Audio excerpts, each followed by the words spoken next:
Mute. Ya, oke. Oke, good. Dengar suara? Oke. Oh, iya. Assalamualaikum Pak Burmalis dan semua yang hadir. Waalaikumsalam warahmatullahi wabarakatuh. Waalaikumsalam warahmatullahi wabarakatuh.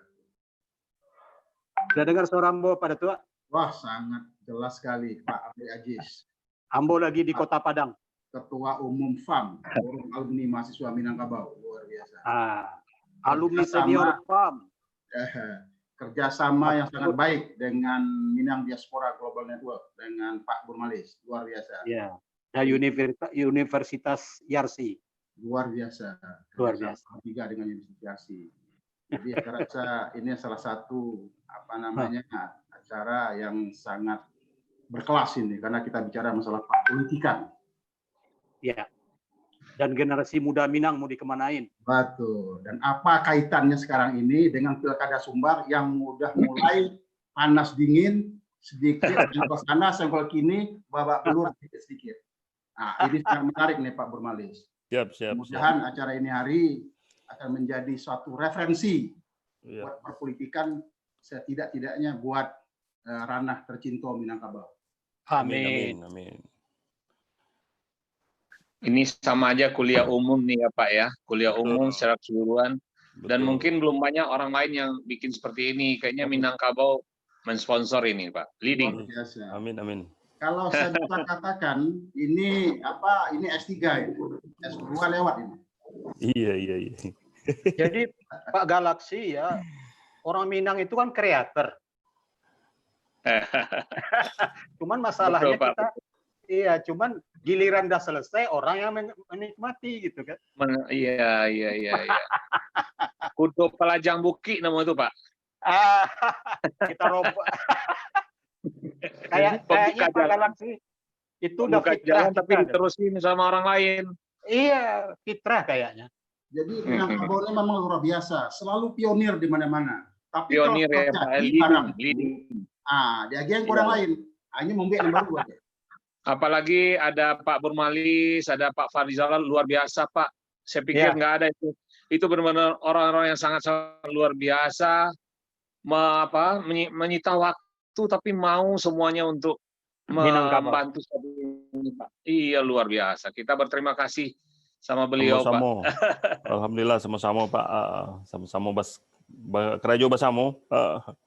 Iya Pak Bor. Siap. Luar biasa. Kayaknya next setelah 2024 Pak Bor kayaknya udah pantas ini di Minang enggak. 1 atau Pak? Enggak. Kita jadi admin aja Pak. Jadi Pak Galaksi, indah orang awak itu sebenarnya anggak gelang amu. Enggak. Iwan diurang galuan nanti awak. Iya. Kan itu memang itu kita dipanggil namamu Pak Galaksi, namamu Pak Ade Pak Galaksi itu merek telepon kali ya. Jadi ini namanya Pak keluar Galaksi di situ. Betul. Oke Pak Ade. Makasih. Tak mau buka tadi Pak, lupa maaf namamu Pak Ade Pak Ade Gayur. Oke Ade Pak Ade Gayur. Iya. Posisi Pak Ade di mana? Ambo di Tangerang tapeknya Pak. Oh gitu. Masih di Jabodetabek lah. Ambo sedang di Padang Pak. Oh, apa tinggal di Jakarta biasanya Pak? Di Bekasi Pak, Jakarta lah diusia orang Pak. Oh gitu. Iya Pak. Alhamdulillah bisa sibuk siko ya Pak. Silaturahmi. Ini kerja besarnya Adinda Burmalis Ilyas. Luar biasa. Itu benar-benar luar biasa Pak. Sama-sama. Kita berterima kasih. Dan bisa masuk kemana aja. Yang milenial bisa.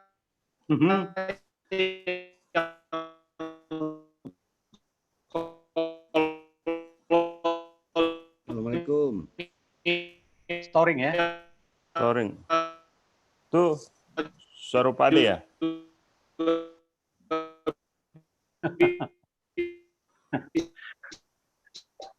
Oh, senang lihat wajahnya Pak Maskur. Assalamualaikum. Saya terkesan waktu itu luar biasa Pak. Waduh itu luar biasa. 30 tahun udah S3. Waalaikumsalam. Baik, Bapak-bapak dan Ibu, Assalamualaikum warahmatullahi wabarakatuh. Pak Am, Waalaikumsalam warahmatullahi wabarakatuh. Dan seluruh teman-teman sudah pada hadir nih ya. Alhamdulillah, Pak. Jadi mudah-mudahan kita mulai pada waktunya nanti. Ya. Kita berterima kasih, ini Pak Emil sudah ada. Ya. Kemudian Pak Firdaus dari jauh sudah masuk, ya kan? Ya. Kemudian Pak Irawadi sudah, Pak Siap. Irmadi, Siap, Pak Prof. Maskur, ya. Siap, Prof. Iramadi, Prof. Jadi nanti yang lain-lain begitu beliau masuk kita sesuaikan. Kita tunggu 3 menit lagi ya. Siap-siap. Tes suara dulu. Pak Am sudah jelas suaranya? Ambo Pak. Assalamualaikum warahmatullahi wabarakatuh. Oke ya. Nanti Pak Am singkat-singkat ya Pak Am. Pak Oh Bur, ya. Siap, Prof. Prof. Pak Asli. Iramadi bagaimana suaranya? Siap, Prof. Siap. Pak Datuk Maskur bagaimana suara? Siap, Pak Prof. Oke. Sambil Pak Emil bagaimana Pak Emil? Ada. Ada. Oh, Alhamdulillah. luar biasa. Wajah makin muda aja nampaknya nih Pak ya. Luar biasa, Prof. Luar biasa Pak Emil ini. Kita makin malu di depan beliau nih. Karena beliau sampai titik darah penghabisan masih berjuang untuk Republik ini ya. Alhamdulillah. Alhamdulillah. Baik, jadi kita harapkan ini sekitar 7 menit ya. Tapi kalau sangat menarik sampai 10 menit. Sehingga kalau ini 15 orang, 150, berarti sudah 2 jam, 2,5 jam. Ya. Nah, jadi kita hendaknya masih menyediakanlah dialog agak setengah jam lah nanti ya. Apalagi ini kan ada pembukaan dari Pak Nurmalis dengan Pak Amri sebagai co-sponsor. Dan pendek-pendek aja nanti ya.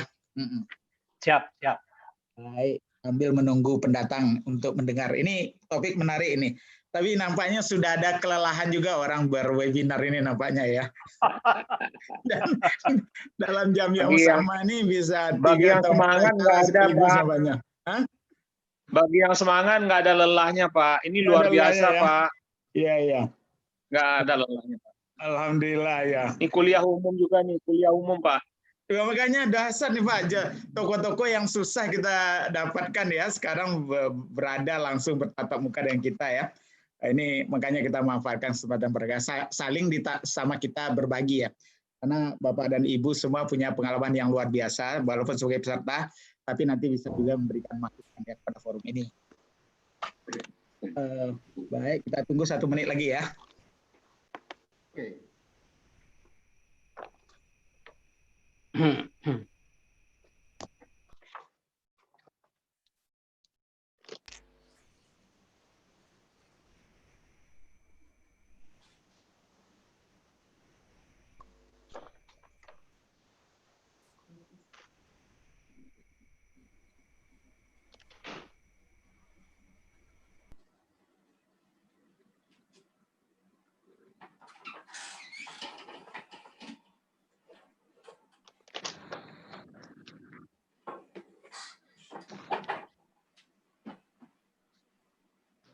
Assalamualaikum Pak Rizal Ramli, mohon dites suara dulu Pak Rizal.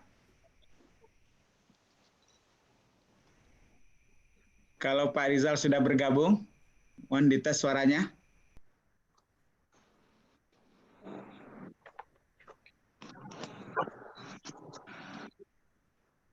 Halo Pak Rizal, di unmute. Baik.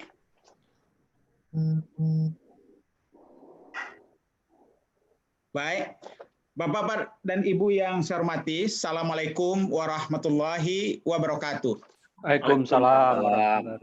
Alhamdulillahilladzi hadana li hadza wa ma kunna linahtadiya laula an hadanallah. Asyhadu an la ilaha illallah wahdahu la syarikalah wa asyhadu anna Muhammadan abduhu wa rasuluh la nabiyya ba'da.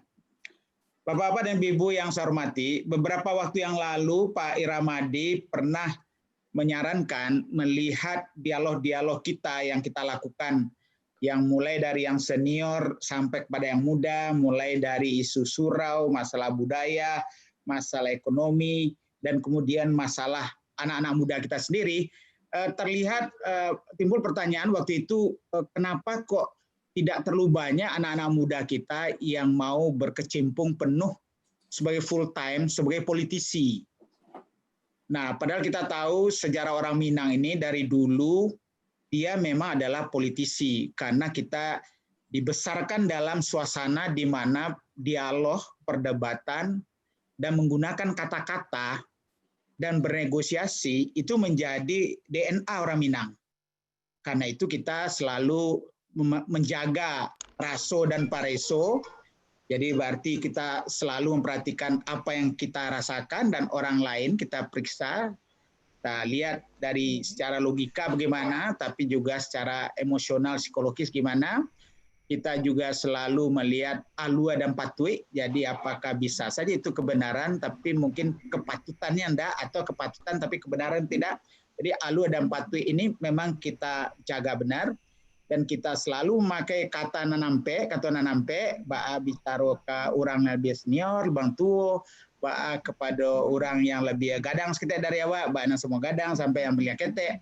Dan semuanya ini membuat orang Minang sebenarnya sangat canggih sebagai politisi dan juga diplomat. Nah, karena itulah tidak aneh kalau pada waktu perjuangan kemerdekaan Indonesia, orang Minang di mana-mana. Karena modalnya luar biasa, dibangun di keluarga, di rumah gadang, kemudian di sasuku, ya, dan kemudian di nagari, dan itu baik surau, baik institusi apapun, sudah termasuk Lapau ini yang tidak kalah canggihnya sebagai tempat berlatih, membuat orang Minang survive dan menjadi sangat menonjol. Bukan karena kita memaksa-maksa, tapi orang lain melihat kehadiran orang Minang adalah penyejuk, mampu memberikan solusi, dan selalu humble di dalam bagaimana cara berhubungan dengan orang lain. Lalu dikatakan, kalau pengen merantau, bulia ibu cari, jadi orang-orang sesuku cari, bapak cari, yaitu orang Induk Bako, tapi Induk Samang cari dahulu. Jadi yang paling penting adalah orang-orang yang akan membantu penyesuaian kita di rantau, ketimbang orang-orang sesuku atau orang-orang Induk Bako. Nah, kemudian kalau Makato meranda-randa, ya bayangkan tuh, Makato meranda-randa. Kalau menyawi di bawah-bawah. Jadi kalau kita mencari rezeki, jangan sampai memotong rezeki orang lain, jangan sampai kita langsung menjadi kompetitor yang akan mengganggu keharmonisan di tempat kita merantau. Jadi dengan semua itu, dimanapun orang Minang punya potensi. Nah, itu ditunjukkan oleh sejarah masa lalu dan juga masa sekarang masih cukup banyak senior-senior kita. Pak Emil masih, walaupun dia tidak bermain di politik langsung, tapi di politik moral, high politics, beliau tetap jadi rujukan. Kita punya Bang Fahmi nanti yang akan merangkum berbagai dialog kita, dia tetap, dan regenerasi Bang Fahmi dengan Bu Faira yang mungkin bisa bergabung dengan kita. Dan kemudian Aris Ramli, ya banyak sekali tokoh-tokoh kita yang tetap menunjukkan bahwa regenerasi itu jalan, tapi agak cemas kita kenapa yang muda-muda ke depannya bagaimana positioningnya. Nah, kita berharap Pak Ramadi dan Pak Burwalis dan teman-teman Pak Andri sudah bertekad untuk menangkap ide-ide besar pada forum ini, kemudian diterjemahkan ke dalam sebuah kurikulum. Kurikulum ini nanti yang akan ditawarkan kepada generasi-generasi muda Minang yang sedang berpikir-pikir untuk masuk ke politik atau sudah masuk politik atau masih ragu-ragu.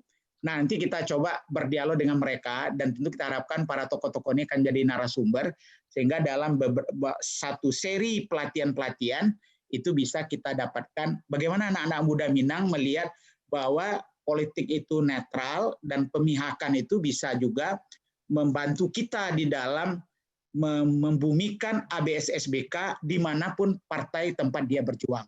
Wah, dia kultur dan adat ini menjadi vital, tapi agama adalah tuntunan, dan itu bisa dibawa bernegara dimanapun partai yang dia anut. Nah, kalau ini dilakukan, rasanya orang-orang Minang bisa menjadi jembatan. Begitu ada perbedaan antar partai, begitu ada perbedaan antar generasi, nah orang-orang Minang dimanapun bisa membantu. Saya pernah menghitung-hitung, pernah satu kali itu Pak Emil, kita hampir punya 100 orang anggota DPR yang orang Minang 14, tambah yang orang Minang dari berbagai daerah, dan yang ada hubungan-hubungannya, apa kakeknya nanti, apa ipar segala macam. Jadi bayangkan hampir 1/4, 1/5 dari anggota DPR itu ada hubungannya. Kalau kita buat kaukus Minang, sebetulnya sudah sangat kokoh. Nah, bisakah acara kita ini bisa dialirkan nanti kepada langkah-langkah konkret yang sudah difikirkan oleh beberapa teman-teman itu. Baik, kita mulai dengan kata pengantar dari Pak Burmalis. Singkat-singkat. Ya, Assalamualaikum warahmatullahi wabarakatuh. Waalaikumsalam Alhamdulillahirabbil alamin wassalatu wassalamu ala asrafil anbiya'i wal mursalin wa ala alihi washabihi rasulillahi ajma'in. Puji syukur kehadirat Allah Subhanahu wa taala. Salawat beriring salam kita aturkan kepada junjungan kita Nabi besar Muhammad sallallahu alaihi wasallam. Yang sangat kami hormati Prof. Emil Salim, Prof. Fazli Jalal, Bapak Rizal Ramli, Bapak Fahmi Idris, Pak Dipo, Pak Osman Sabta, Pak Fadlizon, Pak Prof. Firdaus Abdullah, dan semua narasumber yang tidak bisa kami sebutkan satu persatu. Kemudian kami mengucapkan terima kasih banyak kepada Prof. Fazli yang sudah berkenan menjadi moderator di hampir setiap acara kita, kemudian kepada Universitas Yarsi, dan kepada Kanda Amri Aziz, Ketua Umum Forum Alumni Mahasiswa Minang.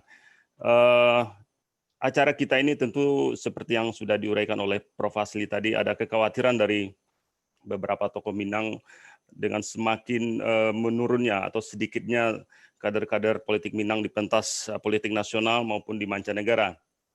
Karena kita ketahui bahwa talenta politik orang Minang ini salah satu talenta yang kita miliki selain talenta di bidang bisnis dan entrepreneur.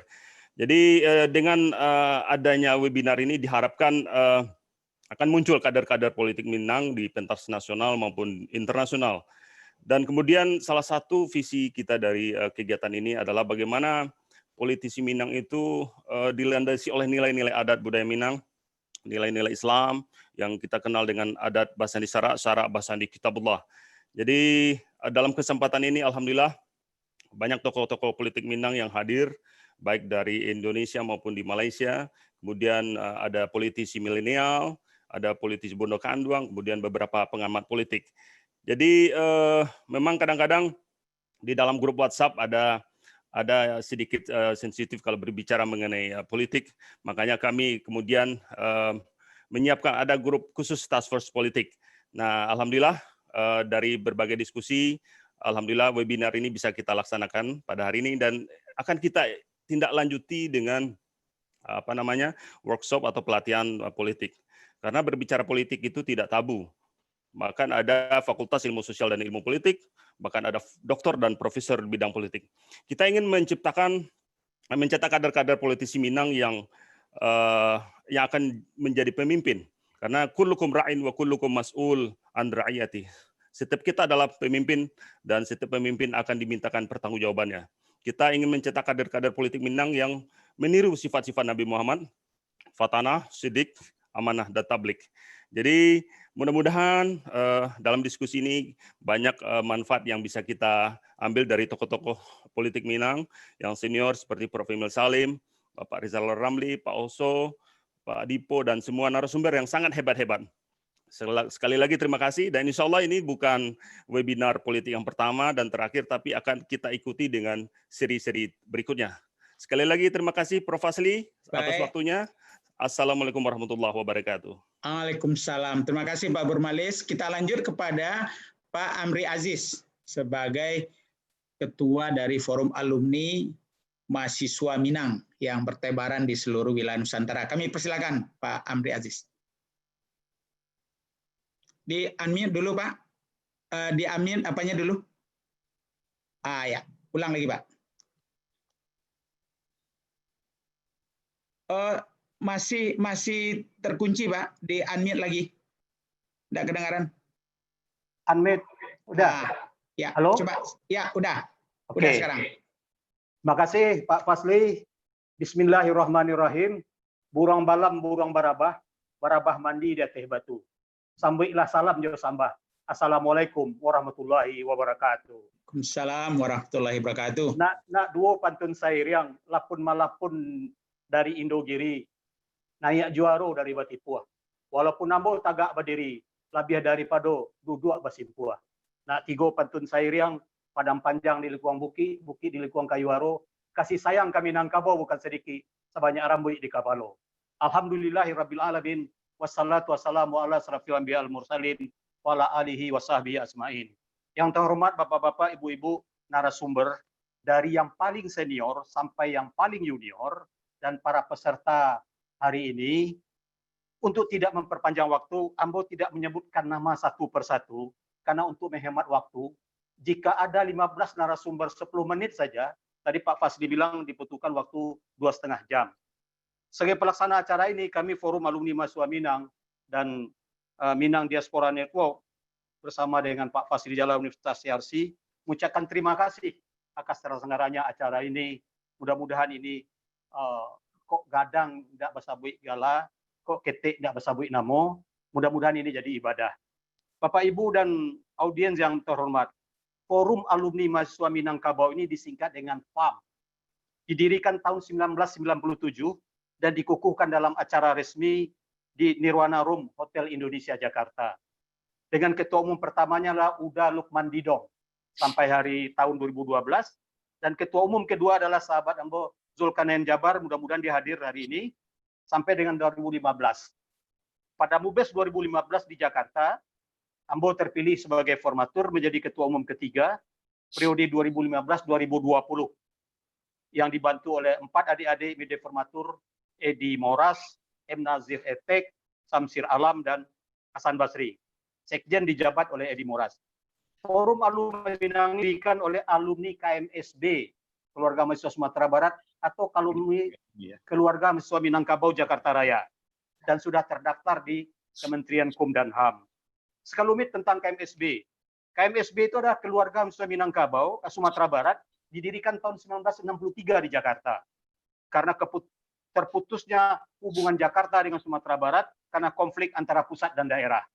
Sampai dengan tahun 74, KMSB berkembang paralel dengan HMI sebagai organisasi ekstra universiter, di mana alumni mahasiswa Minang bisa menjadi ketua, ketua Korkom, ketua komisariat, ketua rayon di Jakarta. Dalam organisasi intra-universiter, KMM menjadi ketua Dewan Mahasiswa, ketua Senat Mahasiswa, dan rayon-rayon di Jakarta. Oleh karena itu, Bapak Ibu, Mubes KMSB tahun 74 akan dilaksanakan steering committee dan organizing committee mengadakan audiensi dengan Buya Hamka. Beliau mengusulkan agar kata-kata Sumatera Barat diganti dengan Minangkabau. Kemudian kami menghadap selanjutnya kepada Bung Hatta. Beliau menyetujui perubahan nama ini dan Pak Hatta menyarankan supaya Mubes ini dilaksanakan segera, penggantian Sumatera Barat Minangkabau. Pak Hatta menulis di kartu nama beliau untuk Bapak Hasim Ning, kalimat yang ingat saya adalah, Ning mohon dibawa anak-anak. Mubes dilaksanakan di Villa Megamendung milik Bapak Hasim Ning. Keputusan strategis waktu itu adalah merubah Keluarga Mahasiswa Sumatera Barat menjadi Forum Keluarga Mahasiswa Minang Jakarta Raya, KMM Jaya. Sampai dengan tahun 2000, jumlah komisariat 60, Pak Fasli. Tapi sampai dengan 2017 hanya tinggal 12, bahkan pernah cuma 9 komisariat. Sedikit lagi, akibat peristiwa Malari 1974, atas perintah Presiden Soeharto kepada Menteri PDK Daud Yusuf, membubarkan Dewan Mahasiswa dan Senat Mahasiswa, diganti dengan NKK, Normalisasi Kehidupan Kampus, dengan organisasi yang namanya BKK, di mana rektor, dekan, dan direktur akademi-akademi sangat berkuasa. Kami mahasiswa tidak berkutik. Lebih dari 80% anggota KMM Jaya menjadi anggota HMI di Jakarta dan mengikuti training-training yang dilaksanakan oleh HMI, basic training, intermediate training, advanced training, kemudian perkaderan nasional. Alhamdulillah Ambo ikut semuanya itu. Bapak Ibu, tahun 74, Konferensi HMI Cabang Jakarta, saya terpilih jadi wakil ketua umum. Oleh karena itu, pada saat itu banyak mahasiswa Minang yang kita kirim ke training-training HMI. Bapak Ibu dan para peserta yang terhormat, awal reformasi sampai dengan pembangunan Hotel Baleirung di Jalan Matraman 19, KMM dan KMSB berkantor dan beraktivitas di Jalan Matraman 19. Selama Matraman 19 dibangun sebagai hotel, KMM Jaya, waktu itu diketuai oleh Adinda Imrozi, menyewa rumah di belakang Matraman 19. Begitu hotel diresmikan, KMM Jaya tidak dapat fasilitas di hotel itu sampai hari ini. Adik-adik mahasiswa bilang, Bang, kami diusir dari Matraman 19. Berkali-kali kami mengirim surat kepada Gubernur Sumatera Barat, tidak pernah dibalas.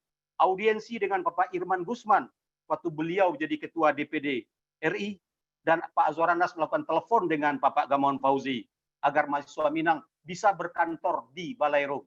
Semuanya hasilnya nol sampai hari ini. Itulah sekelumit nasib dari mahasiswa Minang di Ibu Kota Jakarta. Periode 2015-2020, salah satu program kami yang tidak terlaksana adalah mengadakan pelatihan terhadap mahasiswa Minang atau KMM Jaya karena tidak adanya uang, Pak Fasli. Karena Ya. untuk melaksanakan training 40 orang saja 5 hari dibutuhkan biaya 30 sampai 40 juta. Oleh karena itu Bapak Ibu, dengan ada alhamdulillah beberapa yang lalu ini Minang Diaspora Network di bawah pimpinan Adinda Burmalis Ilyas yang juga anggota Forum Alumni Usaha Minang mengadakan webinar dengan kesimpulan mau kemana generasi muda Minang. Baik. Singkat Pak, cerita disingkat. Bapak Irmadi, Ya. ya. Sedikit lagi Pak Fasdi, kira-kira 1 menit lagi. Singkat cerita Pak Irmadi Irja sudah bikin TOR dan selanjutnya akan kita bikin silabus. Politisi Minang dulu dan sekarang, masa yang akan datang. Oleh karena itu Bapak-bapak, Ibu-ibu, pelatihan ini dimaksudkan adalah agar mahasiswa Minang, generasi muda Minang bisa bertanding dan bersaing dengan etnis lain pada tahun 2024 dan tahun 2045. Saya dengan Pak Mastur Caniago senior di KMM sudah berumur 70 tahun. Tahun 2024 nggak tahu kita ada di mana. Singkat cerita Bapak Ibu, menurut catatan saya, kemerdekaan Dipersingkat 75 sedikit tahun. Pak Amri. Ya, Waktu. siap. Ya. Jadi kalau ada jarum yang patah jangan disimpan dalam peti, buang saja di pematang. Jika ada tutur kata saya salah, mohon dimaafkan yang ada di kenangan. Catatan pinggir raya, Sumatera Barat boleh diabaikan, tapi Minangkabau punya andil dan saham pada negara Republik Indonesia. Billahi taufiq wal hidayah. Assalamualaikum warahmatullahi wabarakatuh. Waalaikumsalam warahmatullahi wabarakatuh. Terima kasih Pak Amri Aziz menceritakan secara panjang lebar ya supaya kita sama tahu dan mudah-mudahan bahu-membahu nanti memfasilitasi anak-anak muda Minang ya, termasuk mahasiswa Minang. Baik Bapak dan Ibu, kita masuk acara inti. Kita akan mulai dengan Pak Emil, kemudian nanti akan diikuti oleh Pak Riza Ramli, dan secara bertahap nanti kita lihat siapa lagi yang masuk, tapi kita udah punya Pak Firdaus Abdullah, kita udah punya Pak Iramadi dan juga Pak Oso juga sudah hadir. Alhamdulillah, terima kasih banyak Pak Oso. Dan kemudian kita minta bicara 7-10 menit supaya nanti ada waktu di belakang. Tapi nanti pertanyaan-pertanyaan ataupun Bapak para pembicara, kami berikan juga kesempatan terakhir sekitar 2-3 menit untuk membungkus atau memberikan memberikan respon kepada kalau ada pertanyaan-pertanyaan dari floor. Baik, Bapak dan Ibu, kami persilakan Bapak Profesor Emil Salim. Yang sudah berulang tahun 90 tahun, luar biasa. Kita doakan mudah-mudahan menembus 100 tahun nanti Pak Emil. Kami persilakan Pak Emil. Ya, terima kasih. 3 pokok yang perlu kita perhatikan. Pertama, perilaku masyarakat Minang adalah di mana bumi dipijak, di sana langit dijunjung. Dia tidak terlalu terikat pada bumi Minangkabau. Dia merantau dengan membawa keterampilan, keahlian, kecakapan, dan menganggap di tempat dia merantau itu tempat yang harus dia berbakti. Sampai ke Wamena sekarang ini dia berbakti. Itu 1. 2 adalah bahwa apa yang jadi sumbangannya adalah 2 hal. Pandangan nasionalisme, dia tidak ada Yong Minangkabau. Ada Yong Ambon, tidak ada Yong Minangkabau. Visinya adalah nasionalis. Tapi ada dasar kerangka moralitas agama itu. Nah, itu yang membedakan Haji Agus Salim misalnya dengan Bung Karno itu. Jadi ada satu pandangan nasionalisme dengan moralitas agama. Hal ketiga adalah kunci dari kemajuan yang disumbangkan para politisi dan para orang yang maju di dalam masyarakat adalah intelektualitas, ilmu. Maka ke depan anak-anak muda sekarang utamakan ilmu itu. Apakah dia diaspora dan sebagainya. Permasalahan adalah bahwa kualitas pendidikan di Sumatera Barat tidaklah setingkat apa yang dicapai Jakarta, Jogja, Bali, dan sebagainya. Kita berada pada tingkat 72, dia punya angkanya, sedangkan yang dicapai oleh Bali sekitar 79, 80. kualitas manusia kita di Minangkabau, Sumatera Barat harus ditingkatkan. Maka Sabri ikhtisar adalah politisi tidak pernah dibikin. Kau tidak bisa menciptakan politisi ala Hatta, Soekarno, Yamin, dan sebagainya. Politisi lahir dari diri kualitasnya. Maka anak-anak muda kuatkan, pusatkan pada kualitas diri, nasionalis dengan moralitas agama, dengan ilmu setinggi-tinggi mungkin, dan tetap berpijak pada bagaimanapun kau berada, di mana bumi kau pijak, langit kau junjung, tetapi hati tetap ada sebagai Minangkabau. Terima kasih. Terima kasih banyak Pak Emil. Kita lanjut langsung kepada Bapak Dr. Rizal Ramli. Kami persilakan. Nanti habis itu kita minta Bapak Oso. Kami persilakan Pak Rizal. Terima kasih Bang Fasli, Pak Emil, Pak Oso, Dipo Alam, ada juga Fahmi Idris, Bang Fahmi, Pak Amri Aziz. Saya terus terang jarang sekali nongol di pertemuan dengan label Minang atau Padang, jarang sekali. Bukan apa-apa, hanya karena kesibukan saja. Nah, tetapi ada karakter dasar dari intelektual dan politisi Minang yang bagus sekali dan harus kita perjuangkan nilai-nilai itu. Pak Emil tadi sudah sampaikan salah satu karakter orang Minang itu kuat sekali. Ya, dia bukan tipe follower, dia tipe leader, tipe transformer, bukan orang yang asal ngikut fashion, ikut arus. Oleh karenanya, sering jadi pemimpin, terutama menjelang perang kemerdekaan kita, zaman perjuangan dan tahun 50-an. Nah, yang kedua adalah kuat sekali karakter intelektualnya. Mereka gesit otak, cerdas, banyak membaca, ya sehingga kader dan karakter intelektualnya sangat tinggi sekali. Yang ketiga, pada dasarnya mereka organizer, orang yang doyan organisasi, kumpulkan kawan, teman, seperjuangan, dan sebagainya. Nah, ketiga karakter ini itu hanya cocok dalam zaman-zaman pra-kemerdekaan. Mungkin sampai tahun 50-an, 60-an. Hari ini karakter itu nggak pas. Karena hari ini dalam 10 tahun terakhir dan setelah reformasi, tema yang kuat itu adalah pragmatisme, materialisme. Tema yang kuat itu adalah oportunisme. Saya zaman Pak Harto ditangkap 1,5 tahun di Sukamiskin, berjuang supaya Indonesia jadi demokratis. Soeharto jatuh, terjadi reformasi, lama-lama yang dibangun itu apa yang kami sebut sebagai demokrasi kriminal. Saya mohon maaf, saya biasa ngomong apa adanya. Ya, 8 tahun yang lalu saya nulis di Jakarta Post tentang Indonesian Criminal Democracy. Redakturnya takut diganti dengan Indonesian distorted demokrasi. Demokrasi yang terdistorsi. Kayak film itu loh. Film sinetron, cinta yang terdistorsi. Padahal yang saya maksudkan itu criminal demokrasi. Dan criminal demokrasi ini faktor uang sangat menentukan. Bung Fasli mau jadi bupati, perlu dapat dukungan 2-3 partai, mesti bayar masing-masing 10 sampai 20 miliar.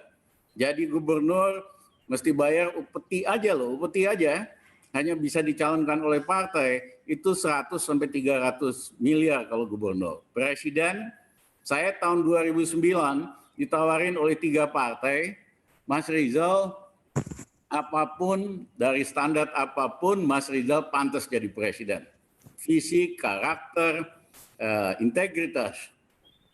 Wah, senang saya didukung. Tapi Mas Rizal perlu logistik. Ya. Saya bilang gini aja deh, angkat Rizal Ramli jadi presiden, nanti partai-partai yang dibiayain oleh negara, saudara nggak usah pusing dengan logistik. Mereka bilang, Bang, kita maunya hari ini. Berapa hari ini itu? Satu partai minta 300 miliar. 3 partai itu 900 miliar. Tahun 2019 tarifnya 1,5 triliun. Inilah yang mengakibatkan akhirnya yang memilih itu cukong-cukong dulu. Ya, baru ditawarkan kepada masyarakat, dibantu PR-nya, dibantu publik opininya, dibantu surveinya. Tapi yang milih ini cukong-cukong dulu. Inilah yang merusak demokrasi Indonesia. Begitu dia jadi pemimpin, dia lupa tujuan untuk memajukan bangsa dan lupa tujuan untuk meningkatkan kemakmuran.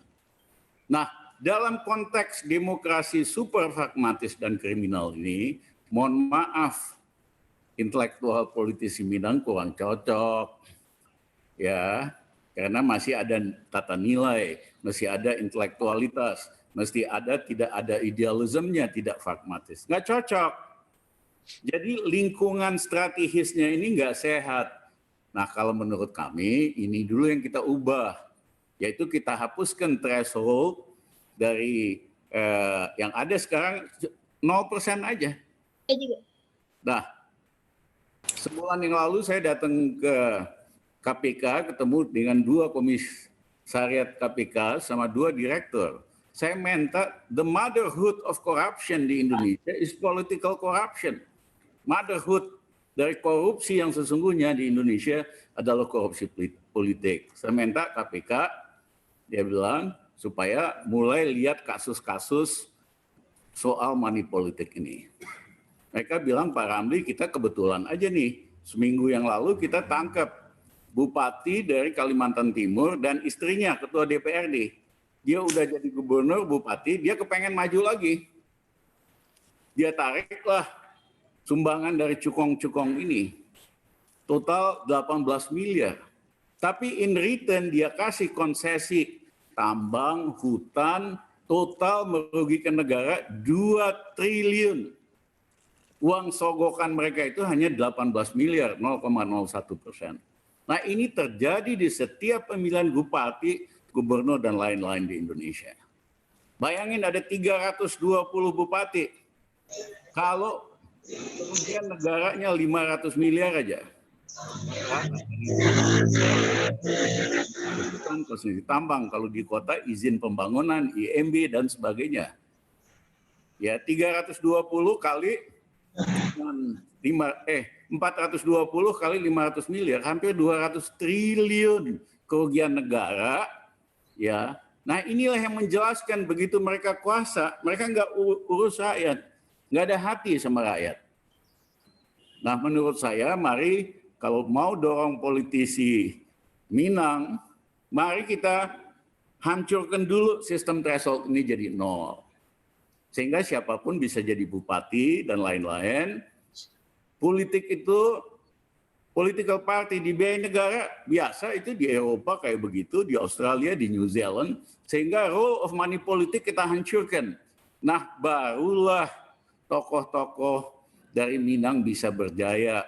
Karena ada karakter, tinggal jual ide tentang visi, ya, dan lain-lainnya, bukan modal uang. Atau ada cukongnya, kata-katanya ada cukongnya semua nih. Jadi saya percaya kalau the new era is going to come, kita akan rontokkan sistem threshold ini, nggak lama lagi. Ya, sehingga siapapun bisa jadi pemimpin, dan demokrasi yang benar kan itu. Ada real competition, the best daripada warga negara jadi pemimpin di berbagai level. Nah, money politik menghancurkan competition yang real. Yang terjadi competition di antara cukong atau siapa sebaliknya.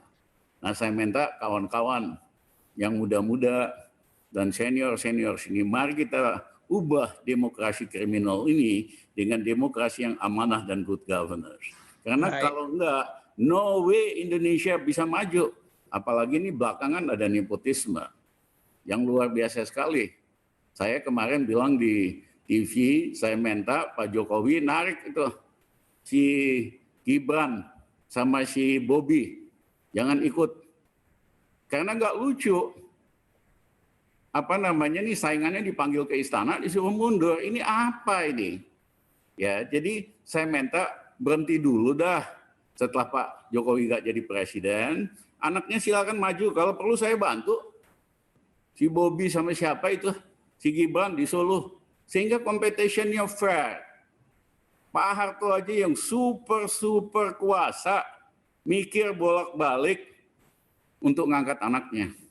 Baru setelah 32 tahun berkuasa, dia angkat tutut jadi Menteri Sosial. Dan saya ingat komentar rakyat kita waktu itu sebel, itu juga salah satu faktor yang mendorong kejatuhan Pak Harto dari banyak faktor lain. Hasilnya apa? Tutut cuma 1,5 tahun, 1,5 bulan, Soeharto jatuh bulan Mei dari Maret gitu loh. Nah, menurut saya pemimpin harus ada prestasi, tidak cukup hanya dengan pencitraan. Kita ini kan dirusak selama 10-15 tahun terakhir. Modal politisi hanya pencitraan. It is necessary, diperlukan pencitraan. Tetapi it is not enough, nggak cukup. Selain pencitraan mesti ada visi, mau dibawa kemana Indonesia. Mesti ada karakter yang kuat, ada integritas, dan lain-lain. Nah ini bisa hari ini orang dengan modal buzzer, modal iklan, modal pencitraan masuk gorong-gorong, ya atau nongol di TikTok, bisa jadi pemimpin. Sehingga terjadi kecelakaan sejarah. Jadi mohon maaf Pak Fasli, saya kepanjangan. Ya, apa-apa, bagus. Ya, tapi esensinya kalau kita mau dorong politisi Minang, mereka itu punya karakter, punya brain dan intelektualitas dan organizer. Mereka hanya bisa berjaya di dalam dunia yang kompetitif, bukan money politik. Terima kasih. Baik. Terima kasih banyak Pak Riza Ramli, luar biasa. Kita lanjut dulu kepada Pak Firdaus karena Pak Oso dia ada kegiatan sebentar. Kami persilakan Pak Firdaus Abdullah, ini adalah politisi kita di negara tetangga yang bertahan terus ya, karena demikian pandainya memantapkan di mana bumi dipijak, di situ langit dijunjung. Silakan Pak Firdaus.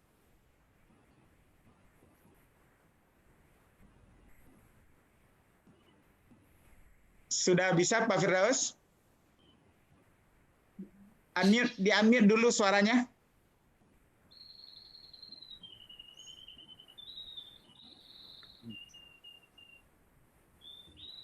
Yang gambar mic itu ditekan Pak. Yang gambar mic sebelah kiri, di bawah komputer.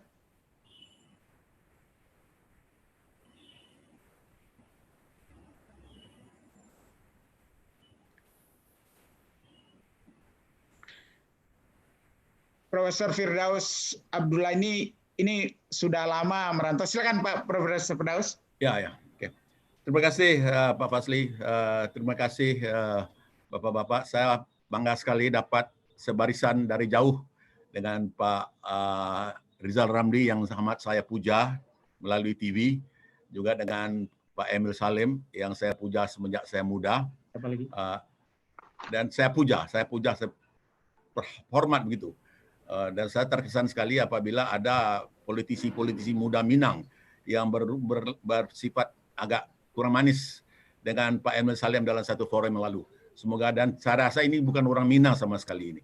Inilah dia apa yang disebut antara sebab berlakunya apa yang Pak Burmali sebutnya di dalam TOR-nya itu, berlakunya degradasi Minang.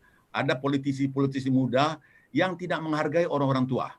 Itu tidak boleh, Pak. Jadi itu agak melencong seketik, tapi kerana kesempatan aku ada, karena Pak Emil mendengar, Pak Rizal mendengar, dan saya ingin mengambil kesempatan ini untuk menyuarakan rasa kecil hati saya terhadap apa yang disebut oleh Pak Burmalis di dalam teorinya, degradasi moral di kalangan politisi-politisi muda Minang, berlaku kurang sopan terhadap orang tua seperti Pak Emil itu. Jadi itu hanya barangkali mukadimah, dan sebenarnya saya menyediakan suatu kertas yang agak panjang Tapi karena keterbatasan waktu dan demi menghormati waktu, saya akan cuba meringkaskannya. Tapi balabia sekete, minta maaf lambo 10 jauh jari sabaleh jo kepala ni Pak Fasli. Begini, sebelumnya saya akan di dalam yang menjadi mauduk atau tajuk perbincangan kita hari ini ialah politisi Minang masa lalu, sekarang dan akan datang. Izinkanlah saya sedikit membawa perhatian bapak-bapak dan ibu-ibu sekalian terhadap jasa tokoh-tokoh keturunan Minang di dalam perkembangan politik di Malaysia semenjak sebelum perang lagi. Untuk pengetahuan kita bersama, pergerakan kemerdekaan di Malaysia dicetuskan oleh satu partai boleh dengar Pak? Boleh.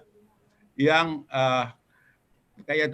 oleh suatu partai yang disebut Partai Kesatuan Melayu Selangor, yang kebetulan yang menjadi bendaharanya ialah Osman Abdullah, orang Rau-Rau, keturunan Rau-Rau yang belajar di Mesir, diantar oleh ayahnya belajar di Mesir, tetapi dia tidak belajar. Tapi barangkali karena DNA Minang yang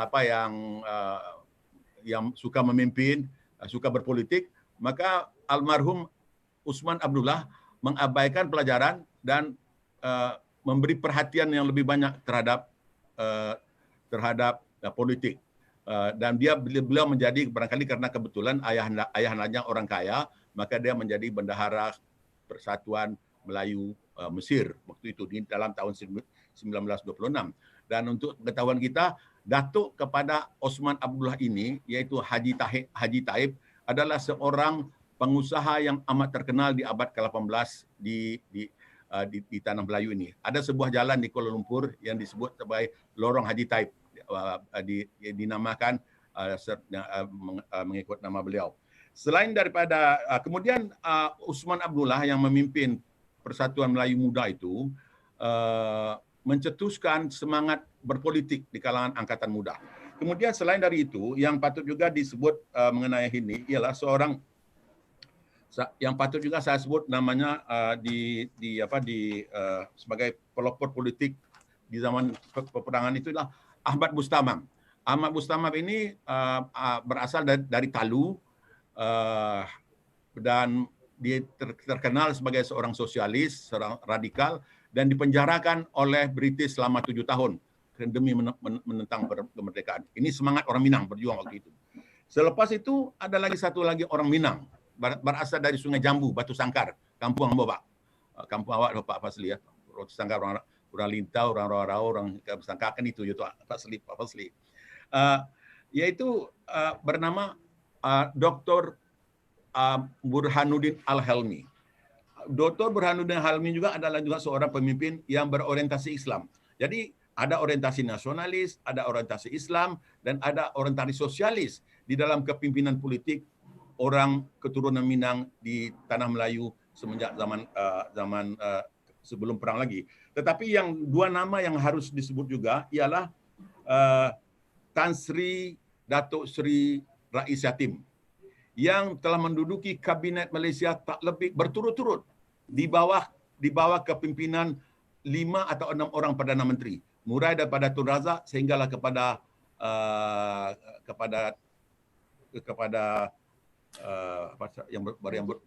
kepada Najib, dan ini memperlihatkan keuletan, kemahiran kepimpinan yang dimiliki oleh Datuk Rais yang berasal dari orang Minang. Selain daripada Datuk Rais yang juga orang Minang, yang saya katakan sebagai orang Minang, yang patut diingat ialah seorang lagi bekas menteri yang bernama Tan Sri Datuk Tan Sri Samad Idris, orang Minang juga. Itu yang di masa lalu. Tetapi sekarang sama ada kepimpinan politik orang Melayu itu sudah terdegradasi, seperti istilah yang digunakan oleh Pak Burbalis tadi. Saya dari satu segi setuju bahwa ada gejala-gejala degradasi dalam kepimpinan orang muda itu. Dan sebabnya saya kira, Pak Fasli, ialah kerana Ada barangkali dalam hal ini saya berbeda pendapat dengan Pak Emil. Karena orang Minang ini akan melupakan dirinya, melupakan DNA-nya, melupakan adat dan pusakanya. Maka berlakulah apa yang saya panggil sebagai kepudaran mewarisi warisan yang kita warisi daripada nenek moyang kita. Yang patut kita lakukan sebenarnya ialah yang pudar itu kata orang kan rusak-rusak dibeki, jangan diabaikan terus. Dan sehubungan dengan itu dalam pertemuan Minang Sedunia Festival Minangkabau 2018 di Sydney, di Melbourne 2 tahun yang lalu, saya mengemukakan satu makalah yang saya beri nama Pendidikan Non-Formal untuk Memugar Kembali Warisan yang Pudar. Karena kesempitan waktu, saya hanya ingin menumpukan tentang aspek kewarisan yang pudar ini saja. Pak Fazli? Ya, boleh Pak? Ya, 1-2 menit silakan Pak. Oke. Ya, saya coba Pak. Jadi saya akan tumpukan kepada kepudaran itu. Antara perkara-perkara yang menimbulkan keprihatinan besar kita ialah semakin lunturnya penggunaan penguasaan bahasa Minang dan percakapan Minang orang sekarang, terutama di kalangan generasi muda. Iko membaca sebagian daripada makalah Ambo di sini dulu. Makalah malah telah beredar luar kabar-kabar sekaligus cemeh atau cemooh atau sinis bahwa setengah pemimpin masyarakat dan pemerintah tertinggi Sumatera Barat pun ada yang tidak fasih bahasa Minang, walaupun mereka secara biologis adalah orang Minang 100%. Menurut Profesor Firman Hasan, mantan Fakultas Hukum dan pembantu Rektor 3 Universitas Andalas, ada generasi terakhir. Beliau katanya adalah generasi terakhir. Profesor Firman mengatakan bahwa beliau adalah generasi terakhir yang boleh berbicara dengan fasih dalam bahasa Minang. Selepas peristiwa PRRI, orang Minangkabau menyembunyikan identitas keminangkabauannya dengan menggunakan nama-nama yang hampir tidak pernah didengar oleh generasi sebelumnya. Anak-anak SD di Kota Padang bila ditegur dengan bahasa Minang oleh sahabat-sahabat ayah mereka, bertanya maksud ayah, bertanya kepada ayahnya maksud pertanyaan teman bapaknya itu. Kata Profesor Firman lagi, anak-anak yang sekolah sejak SD sampai SMA di Sumatera Barat, setelah kuliah melanjutkan pendidikan ke universitas, terbukti tidak mengerti nilai-nilai Minangkabau. Sewaktu dicoba, lebih Pak. Ringkas ya. Ya. 1 menit lagi Pak. Oke. Ya, saya ringkaskan. Jadi maksudnya Pak, antara usaha kita untuk mengembalikan kegemilangan kepimpinan dan falsafah Minangkabau di arena kepimpinan ini ialah untuk menggali kembali warisan-warisan yang sudah pudar itu. Untuk ini kami di Malaysia sekarang Pak, ada 36 persatuan atau organisasi Minangkabau yang bergabung di dalam JM3, yaitu jaringan masyarakat Melayu Minangkabau yang sekarang berusaha untuk mengembalikan jati diri Minang itu. Kita mau supaya anak-anak yang lahir di rantau tidak hilang keminangkabauannya, dan walaupun kita menyadari bahwa Minangkabau itu banyak kontradiksinya. Ada pepatah yang mengatakan adik dak laki dak puak dak adik indak laki dak paneh indak lapuak hujan. Tapi sekaligus juga ada yang mengatakan sekali titian patah, sekali air bah, sekali pasti berubah.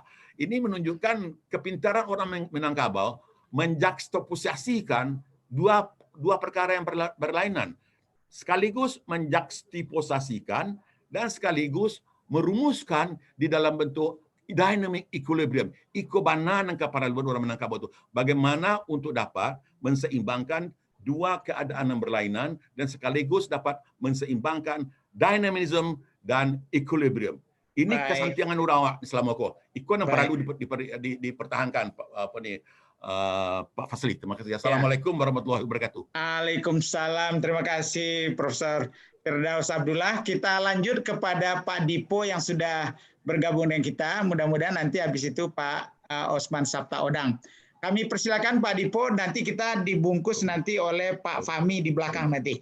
Kami persilakan Pak Dipo, senang lihat wajah Pak Dipo lagi nih. Waduh, Assalamualaikum warahmatullahi wabarakatuh. Waalaikumsalam warahmatullahi wabarakatuh. Semua sehat, semua kita dalam COVID. Saya ikutan nih karena Pak Fasli nih yang undang saya. Terima kasih banyak Pak Dipo. Insya Allah kita semua sehat. Saya tidak banyak barangkali Pak Fasli. Saya hanya melihat situasi kekinian. Omong-omong, kawan kita yang dari Malaysia, Pak siapa itu? Menteri Firdaus yang waktu saya D8 di Istanbul, beliau Menlu dan Menteri Pendidikan. Tan Sri Rais Yatim. Rais Yatim. Ikut nggak dia sekarang? Ada Pak. Enggak, ya diwakili oleh Pak Firdaus ya. Baik, salam lah nanti Pak Firdaus, Pak Yatim. Selama saya jadi Sekjen D8 di Istanbul, beliau Menteri Pendidikan. Nah, Pak Fasli, saya hanya sedikit share pada saat sekarang karena COVID. Ya, saya menulis saja biografi saya, yang kebetulan saya tahun lalu pas 70 tahun. Jadi biografi politik saya masih belum selesai, masih menulis di bawah kepemimpinan Presiden RI. Jadi sejak saya lahir 1949 sampai 2019 lah. Jadi saya tentunya banyak di sini yang mengalami ketika Presiden RI yang pertamanya Pak Soekarno, lalu yang kedua tentunya Pak Harto, terus Pak Habibie, Gus Dur, Mega, dan Pak SBY. Interaksi tentunya dengan Bung Karno tidak banyak, kecuali ketika beliau meninggal. Alhamdulillah saya bisa diterima, jadi saya bisa masuk karena diajak oleh Mayor Jenderal Ghani. Dulu dia pimpinan program Walawa, masuk ke Wisma Yaso. Tapi saya lebih senang menggunakan kata Satria Mandala lah. Karena Wisma Yaso kan itu sebenarnya ya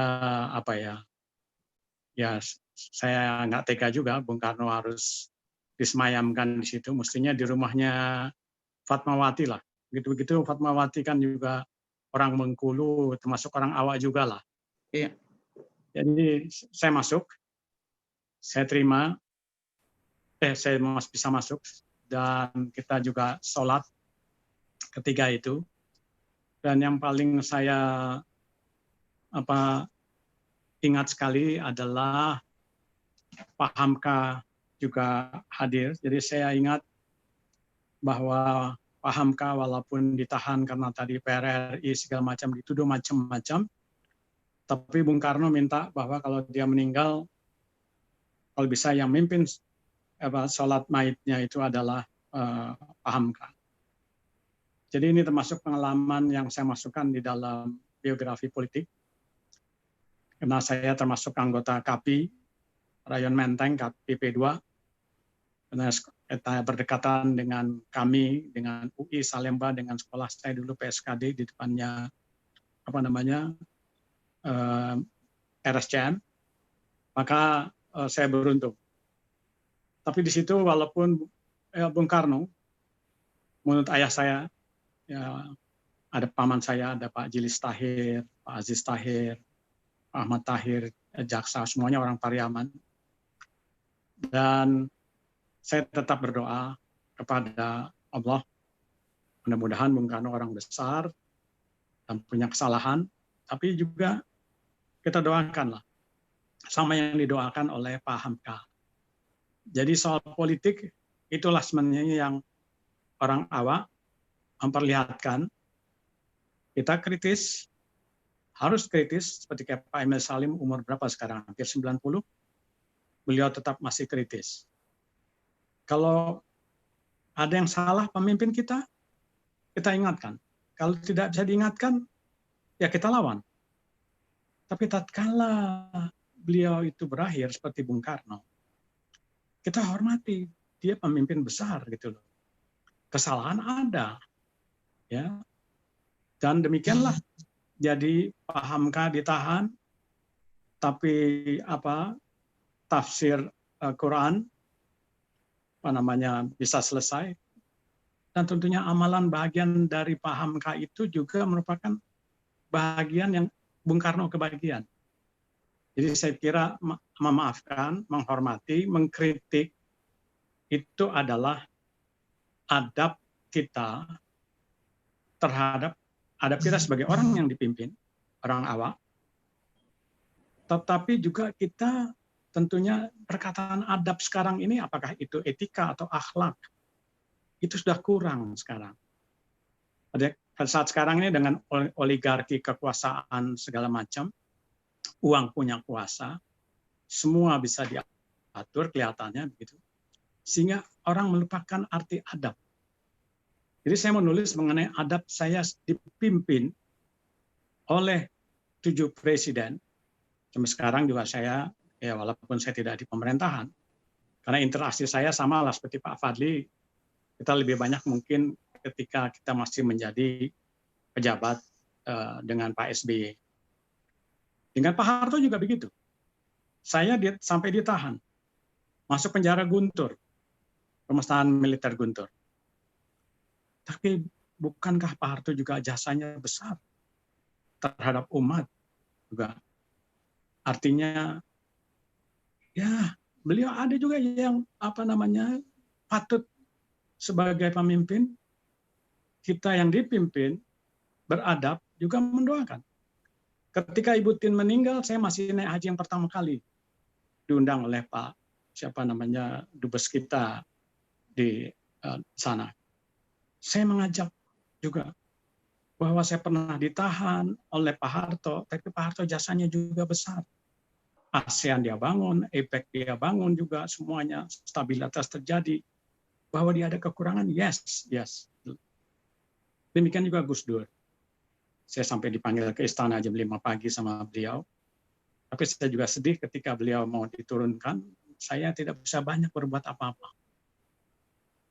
Nah, saya sudah di Bapnas dan saya sudah di kantor Menko Perekonomian. Tapi memang itu udah nasibnya Gus Dur. Tapi ketika Pak Habibie juga sama. Pak Habibie yang mensekolahkan saya. Jadi semuanya ada yang saya tulis ini, dan termasuk tentunya Pak SBY lah yang paling banyak interaksi saya. Dan yang paling penting, tidak hanya adab kepada kita yang dipimpin oleh pemimpin kita, tapi adab kita juga memimpin. Itu juga perlu. Jadi walaupun kecil juga, banyak sekali Al-Quran juga yang menasihati kita. Hal yang kecil sedikit pun kalau orang itu senang, itu merupakan juga amalan kita, bagian amalan kita. Jadi saya pikir, adab memimpin pun saya lakukan, apakah itu kepada kawan-kawan saya sejawat, maupun juga kepada bawahan, terutama bawahan. Jadi saya kira barangkali Pak Fasli, ini covernya seperti ini, tapi nanti ini. Wah, kapan kita launching ini Pak? Wah, kita wajib hadir nanti kalau udah launching. Nanti bolehlah di launching. Jadi saya membuat adab dipimpin dan adab memimpin. Artinya tatkala kita harus menegur kawan, boleh mau dia satu partai, tapi alhamdulillah saya bukan orang parpol. Saya tidak naik dengan kuasa karena saya dari parpol. Saya tidak mengatakan bahwa yang dari parpol itu bukan tidak baik, tapi saya memang alhamdulillah sampai sekarang saya bisa menulis, tidak ada kekurangan, saya masih sehat. Jadi saya ingin pengalaman saya berbagi, walaupun saya tidak meminta-minta pada jabatan saya, apalagi pakai kuasa uang, bukan juga saya dianukan oleh parpol saya, toh saya tetap jadi, dan saya tidak pernah minta-minta, alhamdulillah, karena saya tidak mau meminta jabatan. ketika saya masuk Bappenas diminta oleh Pak Ginanjar, dan semuanya ketika Presiden, tapi ya mulai dari Pak yang memanggil saya, mulai dari Gus Dur, Mega ada juga, ya, tapi tidak memberikan satu jabatan, bagi saya nggak apa-apa. Tapi terus Pak SB1, SB2, saya tidak ada keinginan untuk meminta itu. Mudah-mudahan alhamdulillah, saya kira barangkali orang Minang tidak ada seperti diajar oleh agama kita sendiri meminta-minta jabatan untuk kita berkuasa, dan saya kira itu patut dihindari. Jadi memang dalam pusaran adab dipimpin dan memimpin ini, di bawah 7 presiden, ya pada sekarang ya karena saya tidak ada di dalam kabinet dengan Jokowi atau dalam pemerintahan, kritisi saya tetap ada, ya dalam tentunya yang terbatas lah terhadap situasi-situasi kini gitu. Dan saya tidak diam, tapi juga ada mengkritisi, dan kita hormati juga beliau memimpin, ya, tapi juga kita mengkritisi. Dan saya kira barangkali itulah yang saya hendak share hari ini. Leadership kita ini jangan sampai bisa diperjualbelikan lah gitu loh. Yeah. Jadi leadership kita harus sesuai dengan adab Islami. Dan itulah memang orang Minang harus seperti kayak begitu. Ya, ketika saya sebagai sekjen, saya ketemu dengan Erdogan, dengan Abdullah Gül, dengan juga beberapa pejabat-pejabat pemerintah. Ketika Erdogan juga dilantik dari presiden, saya datang mewakili, dan ketemu juga dengan Perdana Menteri yang sekarang, Muhyiddin. Kita sama-sama, saya mewakili dari ASEAN, dari Indonesia, dia dari Malaysia. Jadi saya kira barangkali kita bisa berbagi. Jadi apa yang saya tulis ini, insya Allah, ya apa namanya, udah jarang orang berbicara mengenai masalah adab. Baik. Adab memimpin dan adab dipimpin. Jadi bukan hanya masalah memimpin, dipimpin itu semuanya berhubungan dengan kuasa uang. No way. Ya. Kira barangkali gitu, Pak Asli. Saya ingin share aja pada kawan-kawan, karena banyak sekali Minang yang pandai dan menjadi leader dan juga memimpin dengan baik. Saya kira mudah-mudahan semua sukses, kita doakan. Amin, amin. Asli, dan kita semua survive dari COVID kalau bisa, insya Allah. Amin, amin. Terima kasih Pak Dipo. Luar biasa, nanti bisa pada pelatihan calon-calon politisi Minang kita yang beradab dan berakhlak, Pak Dipo nanti jadi narasumber ya. Kita lanjut dulu kepada Pak Bu Emma yang sudah hadir. Bu Emma Yohana, gimana Bu Emma? Sudah bisa langsung Bu Emma? Kami persilakan Bu Emma. Ini adalah Bundo Kanduang kita. Sudah bertahan di DPD Senator kita udah 3 periode kalau nggak salah ya Bu Emma ya. Kami persilakan Bu Emma.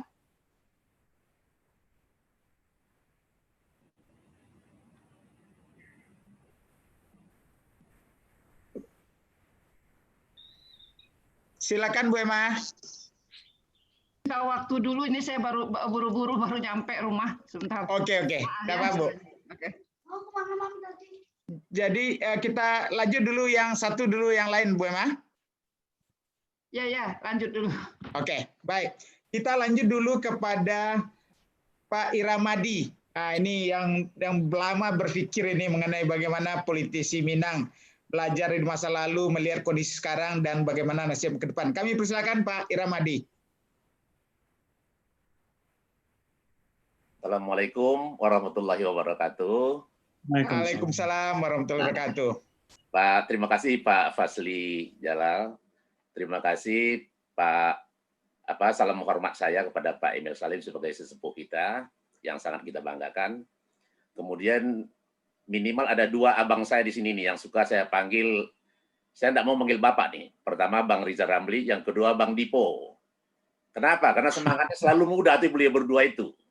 Nah, kami sering diskusi-diskusi ringan lah dengan beliau. Kalau Bang Dipo hampir tiap minggu kami makan bersama itu. Jadi saya nggak mau manggil beliau tuh Bapak deh dulu, panggil Abang aja. Jangan terlalu tua nanti. Semangatnya selalu muda itu yang beliau berdua itu. Termasuk juga Bang Fahmi Idris. Nggak mau lah saya manggil dia Bapak, Pak Idris. Pakai Abang aja lah Pak Fazli. Sebelum masuk Pak Fazli, saya ingin sedikit mengucapkan selamat kepada 2 tokoh kita yang baru dapat penghargaan dari Presiden, yaitu Pak Oso dengan Bang Fadli Zon ya. Ya, mumpung masih hangat Pak, baru kemarin. Jadi saya apa rasanya kalau tidak nggak kasih selamat kita kurang mantap juga. Saya langsung saja Pak Fazli, karena waktu kita sedikit, saya menyiapkan ada 2 caption di sini, dua tayangan. Tapi saya ingin mulai dulu dengan angle yang berbeda nih Pak Fazli. Pertama, saya ingin menyampaikan, ingin membangun rasa optimis dulu buat generasi muda kita nih. Di angle-nya itu dulu nih. Jadi saya ingin membangun rasa Minang Pride mereka, sehingga dia merasa nanti siap untuk berkontestasi di bidang politik untuk selanjutnya. Cara ini yang ingin saya sampaikan di sini adalah, pertama adalah kita harus melihat dulu keunggulan kita. Kita memiliki keunggulan. Nah, keunggulan kita dan kelebihan-kelebihan kita ini saya coba terjemahkan dari kultural kita yang saya bahasakan dengan bahasa politik. Nah, ini ada beberapa hal. Antara lain di sini saya kemukakan adalah kita memiliki genetik politik. Nah, itu salah satu bahasa politik yang saya gunakan. Genetik di sini adalah bawaan dari lahir yang luar biasa, yang melekat dari kultural kita. Itu keunggulan kita yang pertama. Yang kedua, bahasa yang lain saya gunakan adalah memiliki payung moralitas adat dan agama. Itu juga komponen-komponen untuk politik nantinya. Kemudian peka terhadap situasi lingkungan. Nah, kita ini kan orang-orang yang sangat peka nih dengan lingkungan, tidak kacamata kuda kita ini ya. Kemudian juga kita kaya dengan gagasan yang kreatif. Kemudian merdeka secara nalar. Ini tadi disebut oleh Bang Rizal Ramli dengan bahasa yang lain ini. Kita biasa merdeka secara nalar. Kita bukan orang-orang yang terkungkung.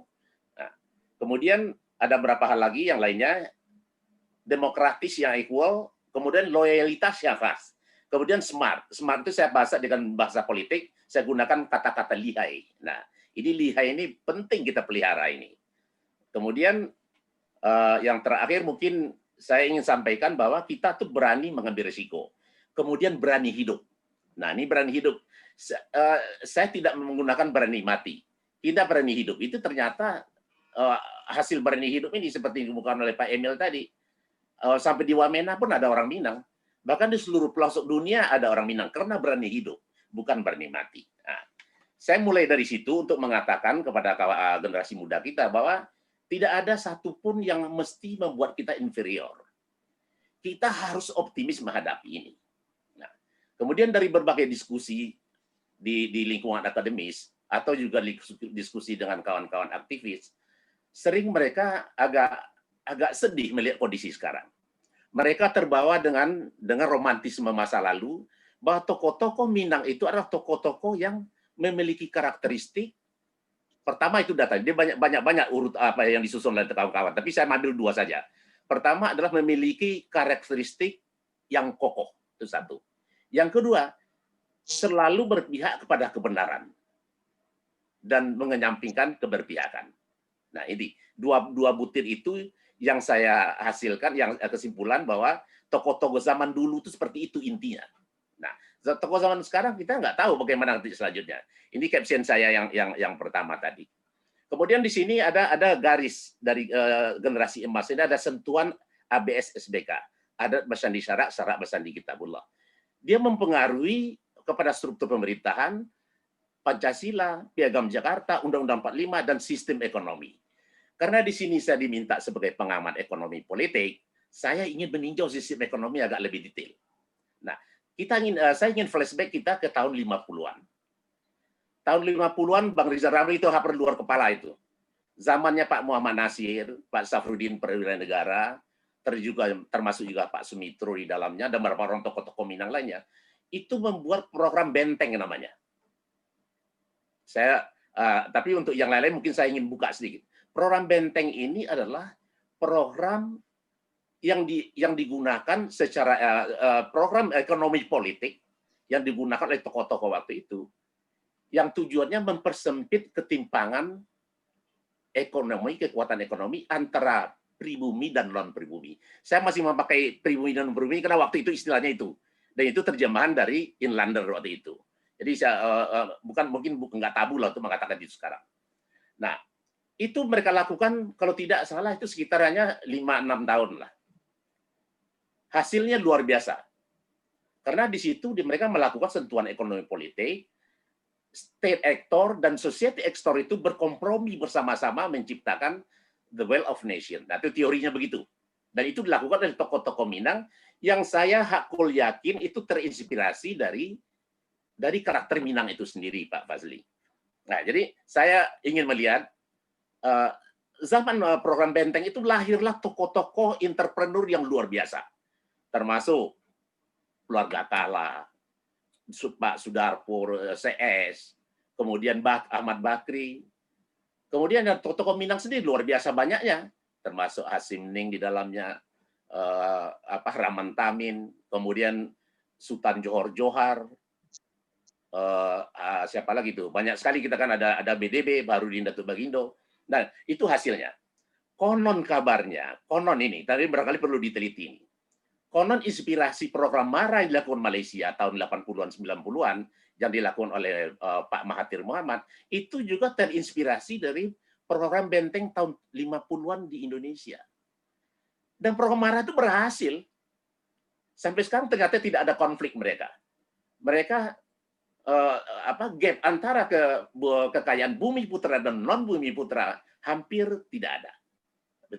Nah, kita berhenti hanya 5-6 tahun. Itulah kekalahan kita dalam ekonomi politik. Saya ingin sampaikan ini sebenarnya untuk menyentuh generasi muda kita bahwa demikian adanya, bahwa orang Minang itu memang kuat, dan ini bisa diteliti nanti secara ilmiah. Saya minta tayangan yang kedua, Mbak Yuli. Tahu Mbak Yuli, saya ingin potong saja nanti daripada sebelum ditegur Pak Fazli nih, saya kemukakan nih. Ini bentuk suatu tawaran saya nih ke Bapak-bapak sekalian. Tawaran konsep yang saya coba bikin. Untuk kedepannya, kita dorong generasi muda Minang ini untuk terjun ke dunia politik. Harus kita dorong itu. Saya berkeyakinan, kalau generasi muda Minang ini menjauhi politik, kemudian kekuasaan dipegang oleh orang-orang jahat. Yang korban pertama itu adalah generasi muda itu sendiri. Itu saya yakin banget itu Pak Fadi, dan itu banyak contoh di negara-negara lain. Yang kedua, generasi muda Minang yang sudah kita seleksi ini, masuk ke semua parpol. Masuk saja ke semua parpol sebagai kader di berbagai parpol. Jangan satu parpol, karena ini prinsip dari manajemen risiko yang saya coba pelajari. Lebih aman kita menaruh telur di dalam berbagai keranjang daripada satu keranjang. Nah, itu gunanya. Nah, kemudian selanjutnya apa? Selanjutnya begitu mereka 10 tahun kemudian mereka menjadi kader-kader, mereka mewakili partai-partai mereka masuk ke pemerintahan, di eksekutif, di legislatif, dan yudikatif, mereka akan ketemu semuanya orang-orang yang memiliki akidah politik itu tadi. Akidah politiknya apa? Adat bersandi syarak, syarak bersandi kitabullah.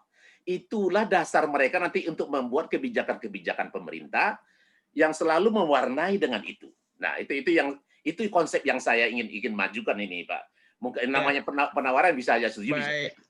Sedikit lagi aja, 1-2 kata lagi, Pak Fadli. 2 kata lagi. Nah, kemudian harapannya apa?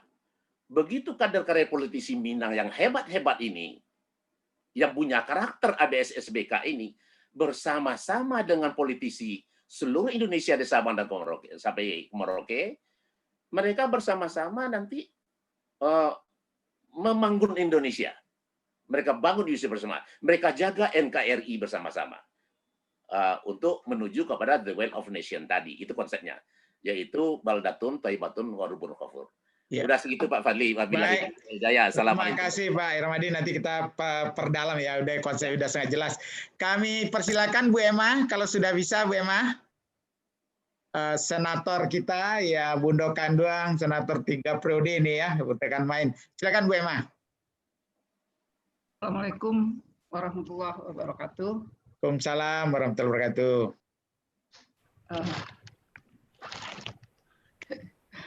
Mohon maaf, saya terlambat bergabung karena ini juga baru perjalanan dari luar kota, dari kampung ke kampung. Yang saya hormati ini para senior-senior semua, para tokoh-tokoh Minang yang tidak asing lagi tentunya. Sebetulnya saya masuk ke sini agak grogi juga karena saya lihat ini sudah sudah ahli-ahli pakar-pakar, tokoh-tokoh kita ya. Namun mungkin tidak ada salahnya juga kalau kita sharing pada kesempatan ini.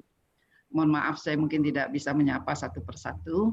Nah, saya tadi juga mengikuti seperti salah satunya Pak Dipo Alam gitu ya, kemudian barusan Pak Irawadi. Kalau yang tadi, yang sebelumnya mungkin saya tidak mengikuti. Nah, kalau berbicara tentang politisi Minang, ya, saya juga nggak tahu nih posisi saya sekarang apakah dikatakan politisi atau tidak. Tapi sebagai wakil daerah, ya wakil daerah dari Sumatera Barat, yang alhamdulillah tadi sudah disampaikan oleh Prof. Fasli, 3 periode. Namun mungkin ada hal-hal yang menjadi kendala selama ini. Kalau posisi kami itu kan sebagai anggota DPD, bukan anggota DPR ya. Jadi kalau DPD itu ya mungkin kita sudah sama-sama tahu ya, ada hal-hal yang mungkin harus seperti penguatan dan lain-lain, terus bagaimana juga wewenang yang ada di DPD itu sendiri. Nah, kemudian kita mungkin bisa melihat kalau sejarahnya tentu Bapak-bapak, Ibu-ibu semua yang ikut pada siang hari ini, kita sudah tahu ya bahwasanya peran dari politisi Minang dalam Republik ini sudah tidak diragukan lagi. Dan itu pun berlangsung saya kira sampai hari ini. Nah, tadi kita menyinggung ya, ada yang disinggung mengenai keterlibatan generasi muda, harapan kita ke depan. Nah, saya mungkin berada di antara ya, di antara para politisi. Politisi saya maksudkan di sini mungkin yang berada di partai politik ya. Kemudian juga di birokrasi dan juga mungkin di tengah masyarakat. Nah, kita melihat ada kesenjangan yang terjadi saat ini. Kita tentu harus jujur melihat kondisi real. Nah, di satu sisi kita berharap kepada politisi-politisi yang mereka memang sudah terjun ke dunia politik, karena mau tidak mau partai-partai politik lah yang artinya punya wewenang, ya punya kuasa saat ini mengisi lembaga-lembaga legislatif sebagai representasi dari masyarakat untuk duduk di perwakilan. Kemudian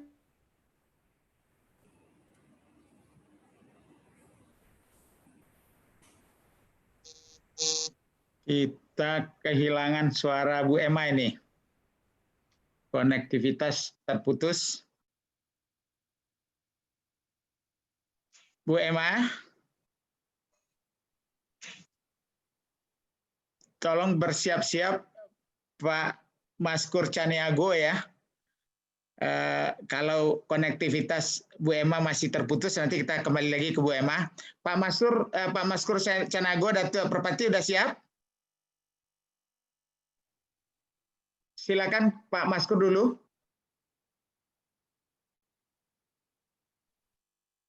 Halo. Tolong di unmute dulu Pak. Pak Maskur di unmute dulu.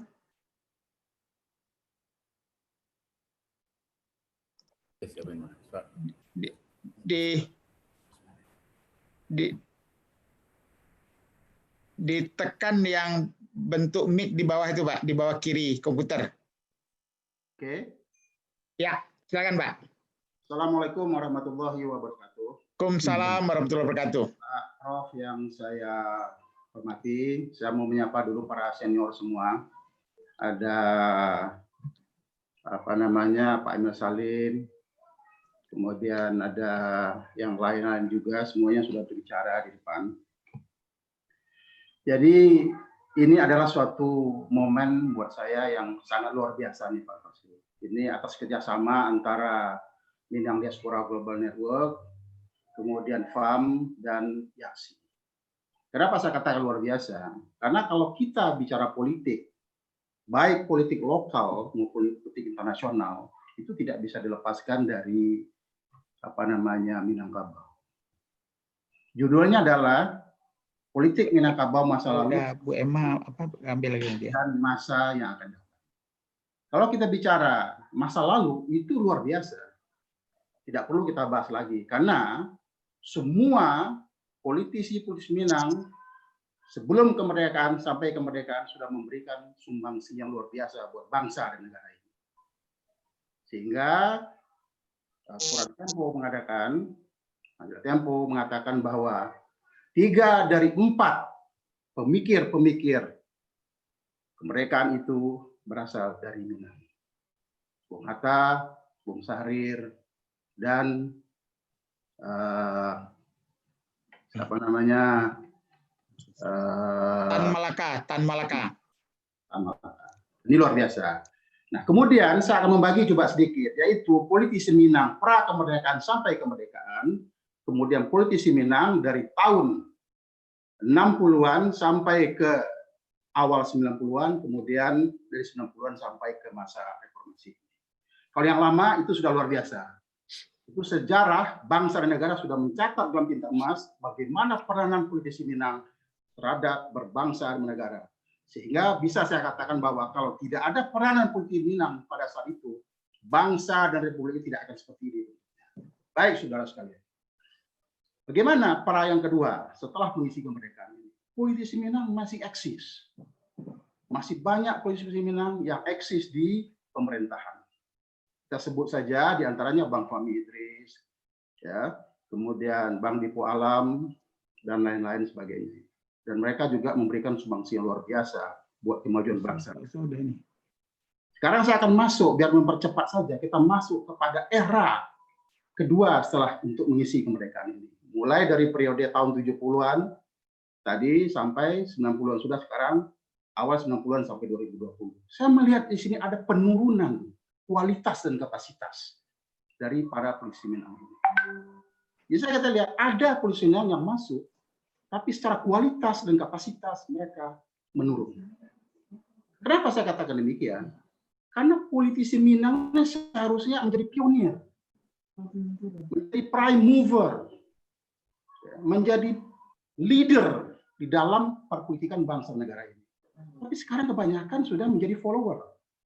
Ini menyangkut kapasitas. Jadi oleh sebab itu, saya akan mengatakan seperti ini.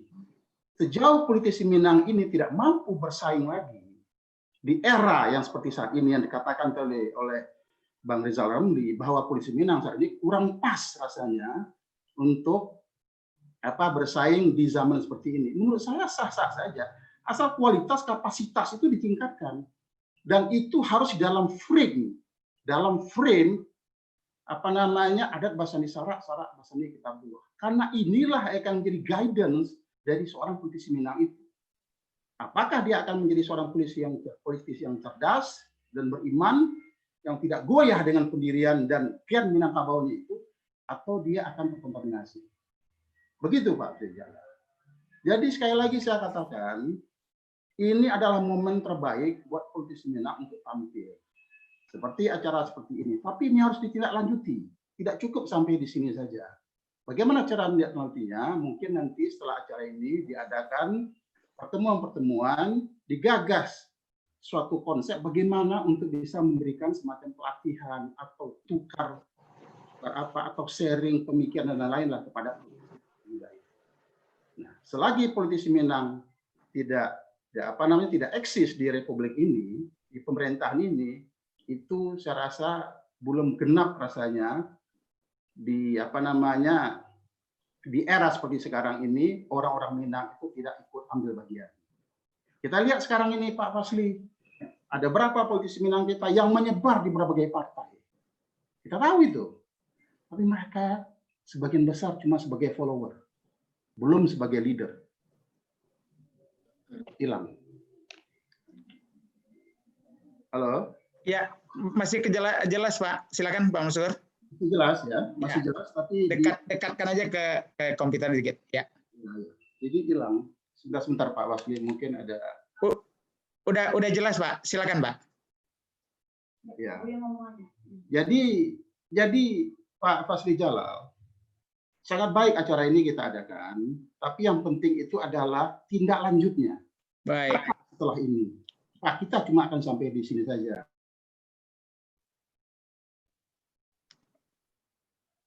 Oke, di unmute Pak, dipencet lagi mic-nya Pak, di unmute lagi. Ya. Closing-nya Pak. Iya, ya. Bahwa orang Minangkabau ini secara naluri dan secara genetik itu mempunyai keunggulan dan kekuatan. Apa keunggulan orang Minang ini? Keunggulan mereka adalah mereka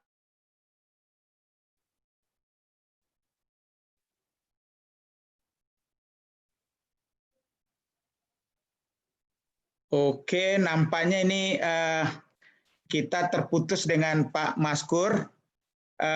Kita lanjut dulu sambil menunggu kalau nanti ada waktu kembali Pak Maskur.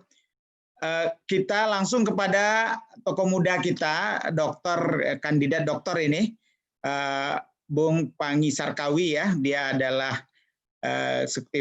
Executive Director daripada Foxpol Institute dan lembaga konsultasi ya, consulting, yang banyak sekali melakukan pooling dan juga menulis ya, dan hadir di berbagai forum menyampaikan pikirannya pada umur yang masih sangat muda. Kami persilakan kepada Pak Pangi. Silakan.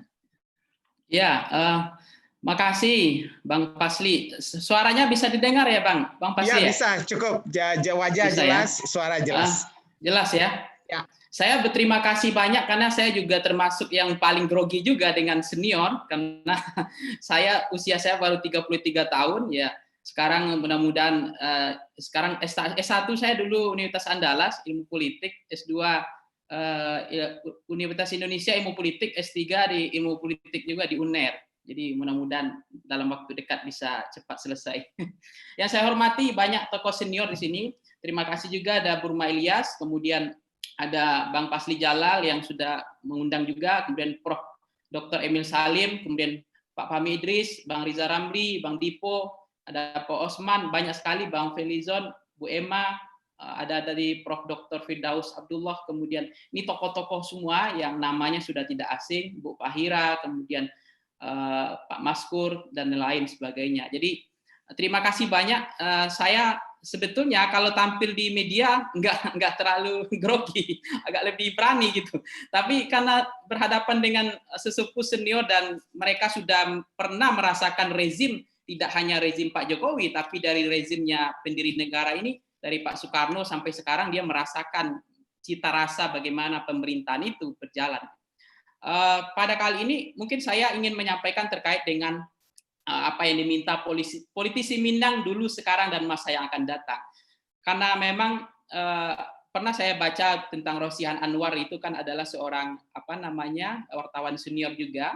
Dia kerap menyebut bahwa founding father kita sebagai seorang yang gilo-gilo baso. Jadi dia nyentrik itu bahasa Jawanya. Jadi berdasarkan pengamatannya dia mengatakan selama bergaul dengan tokoh-tokoh tersebut, mulai dari sejak zaman pergerakan sampai zaman kemerdekaan.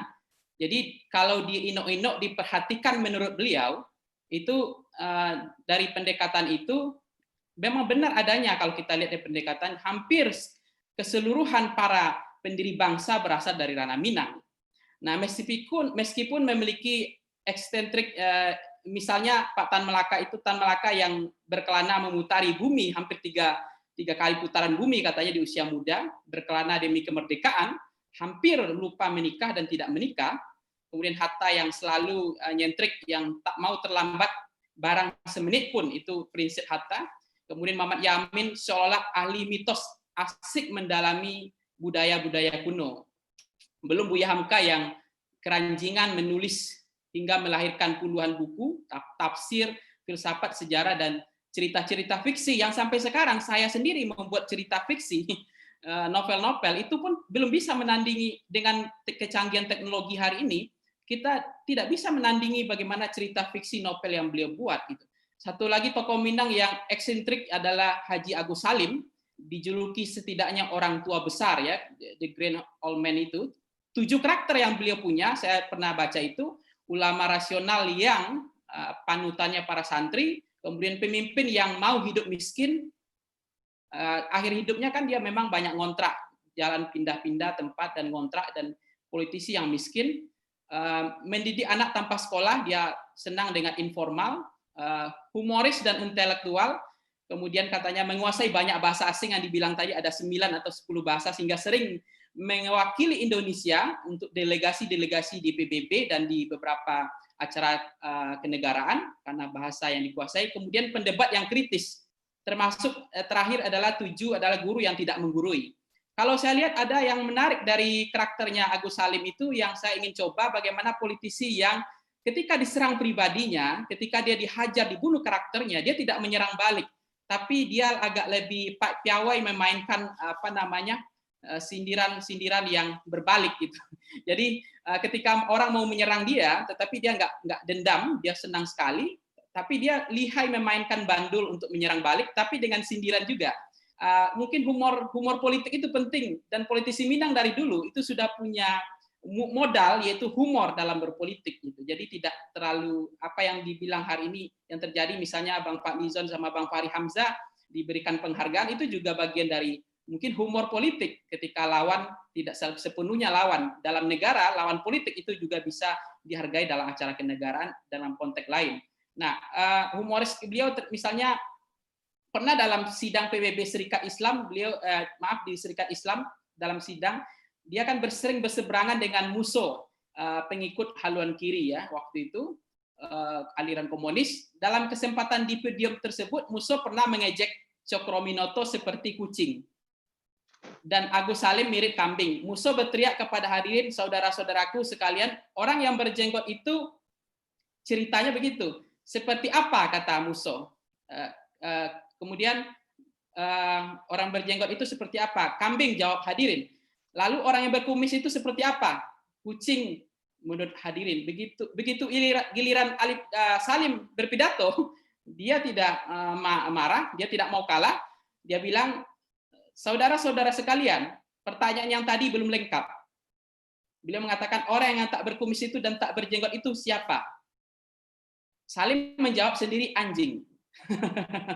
jadi memang beliau tidak sangat baper, jadi memang sangat kuat dalam dialektika berpikir tesis, antitesis, sintesis. Ini cerita-cerita masa lalu politisi Minang kita yang humor tapi bisa menyerang balik dengan cara.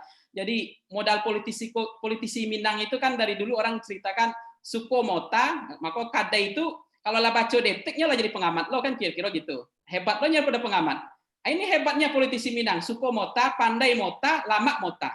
Ini adalah basilek lidah atau mota di lapau itu memang sudah tradisi habitus dialektika, tradisi tesis, antitesis, sintesis orang Minang. Jadi kemudian ada juga yang mengatakan bahwa orang Minang, orang di luar Jawa tidak bisa jadi presiden. Itu juga terpatahkan sebetulnya. Karena ada orang di luar Jawa tidak pernah menjadi presiden. Minangkabau itu pernah jadi presiden. Yaitu ini PDRI, Safruddin Parudinegara, dan Mr. As'ad. Kalau saya salah nanti boleh dikoreksi. Jadi pemangku sementara jabatan presiden pada tanggal 27 Desember 1949.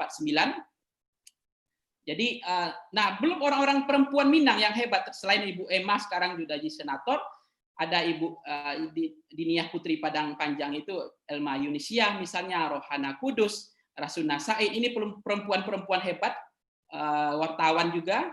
Nah, ini juga tidak kalah hebatnya, artinya kita punya modal yang luar biasa. Ada bahasa sederhana saya ingin tertarik begini, banyak orang Minang mengatakan Anda jangan bangga dengan romantisme masa lalu. Seringkali saya agak tersinggung dan agak merasa kurang nyaman. Kalau dikatakan kita tidak bangga dengan romantisme masa lalu, ya untuk apa ada sejarah? Jadi kalau misalnya Erdogan kenapa hari ini dia ingin menaklukkan yang namanya Timur Tengah, dia mau buat pangkalan, buat pesawat, dia buat bendara terbesar. Saya pernah berjalan, itu 1 hari nggak selesai saya bisa mengelilingi bendara terbesar di Turki itu. Karena dia punya masa lalu bahwa dia adalah penakluk di bawah Mehmet II Al-Fatih, menaklukkan kota Konstantinopel, yaitu waktu itu kekuatan yang tidak bisa ditaklukkan, benteng terkuat, dan mereka punya sejarah menaklukkan. Sehingga ketika Turki hari ini bergerak terus ekspansi dan melakukan penetrasi terhadap serangan-serangan dari luar, dia juga ingin ambil bagian terhadap Rusia melawan Amerika, itu ada harmoni atau ada romantisme masa lalu. Tidak mungkin Erdogan tidak seberani itu kalau dia tidak punya sejarah masa lalu. Nah, dan Minangkabau itu punya romantisme masa lalu menurut saya tidak main-main gitu. Jadi orang-orang pandai dari Minangkabau, misalnya begini, boleh dikoreksi Bang Pasli, misalnya Kotonan Gadang. Itu banyak sekali orang-orang pintar, orang hebat. Boleh saya dikoreksi kalau nggak salah. Ya tadi seperti Haji Agus Salim ya. Walaupun Haji Agus Salim pernah dituduh ya tadi itu mata-mata, beliau kan penerjemah karena hebat dalam menguasai bahasa, dituduh mata-mata Belanda dan seterusnya. Bahkan dia juga, Sultan Syahrir juga akhirnya meninggal di Swiss ya. Itu tahanan politik di Orde Lama 1966, tapi tidak ada mereka yang pendendam gitu. Jadi biasa saja. Ya, di bidang politik pasti kita tahu, kita nggak bisa lupakan Hatta, tokoh pelajar yang di masa mudanya di Belanda dia sudah pemimpin. Nah, belum penyair-penyair kita ya, Sultan Takdir Ali Sabana, Dalam Abdullah dan seterusnya. Jadi jasa orang Minang terhadap kemerdekaan itu fenomena orang dulu punya banyak peran besar Indonesia, itu memang fenomena tidak bisa dibantah. Fenomena orang Minang pernah memimpin Indonesia, punya peran besar untuk memimpin Indonesia. Setiap daerah, saya boleh dikoreksi juga, setiap daerah sekarang itu misalnya, coba tunjukkan sama saya yang tidak ada anggota DPRD di asal Minang. Mungkin caleg-caleg yang terpilih di luar Sumatera Barat itu juga banyak dari Minang gitu. Misalnya Bang Pak Lizon aja itu terpilih di Bogor misalnya. Itu banyak lagi di daerah-daerah lain. Saya pergi kemarin terakhir ke Bau-Bau. Itu aja juga orang Minang. Padahal bukan dapilnya Minang, kalau dapil Sumatera Barat, tapi menarik. Mereka itu bisa terpilih bahkan di luar Minang. Kalau di Minang dia justru nggak terpilih. Nah ini hebatnya orang Minang, politisi Minang saya lihat. Jadi kalau kita katakan orang Minang hari ini tidak mampu bersaing, saya pikir agak keliru juga. Buktinya anggota DPR menjadi anggota DPR itu kan juga modal yang dibilang oleh Bang Fasli Jalal, dibilang oleh Bang Riza Ramli adalah kapitalis demokrasi, bahwa kalau nggak punya isi tas sekarang kan yang penting elektabilitas, isi tas dan popularitas. Tetapi yang minimal mereka dengan sistem begini pun mereka bisa bersaing gitu. Tetapi untuk mungkin jabatan presiden, menteri atau jabatan lain, saya pikir juga punya kemampuan untuk itu. Jadi vote buying misalnya dalam demokrasi kita, bagaimana kekuatan pemilik cukong, pemilik modal yang dibilang oleh Bang Riza Ramli tadi, bagaimana kekuatan mereka dalam pendekatan perspektif ekonomi politik, persekongkolan jahat antara penguasa dengan pengusaha, yang mana penguasa butuh modal untuk berpolitik karena high cost dalam politik, sementara pengusaha butuh izin, sehingga terjadilah persekongkolan jahat, kawin silang antara penguasa dengan pengusaha dalam perspektif ekonomi. Tetapi politisi Minang masih bisa berkompetisi di situ. Jadi saya kira itu aja dulu, Bang Fasli Jalal, terlalu panjang. Terima kasih banyak. Ini masih grogi. Ya, terima kasih banyak Adinda Fangi Sarkawi, luar biasa ini rising star kita.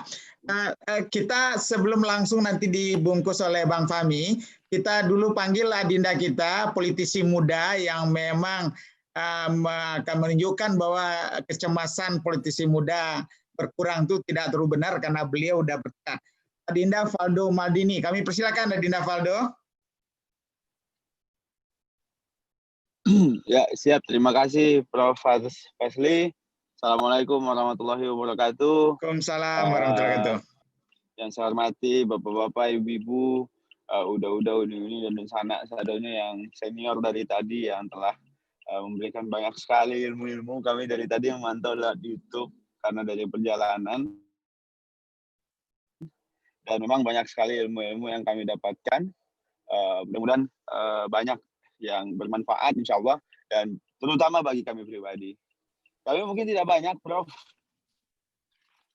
Cuman justru adanya forum ini adalah momen bagi kami belajar bahwa pada akhirnya kita sadar kita ingin yang namanya Sumatera Barat memiliki image yang seperti dulu lagi gitu loh.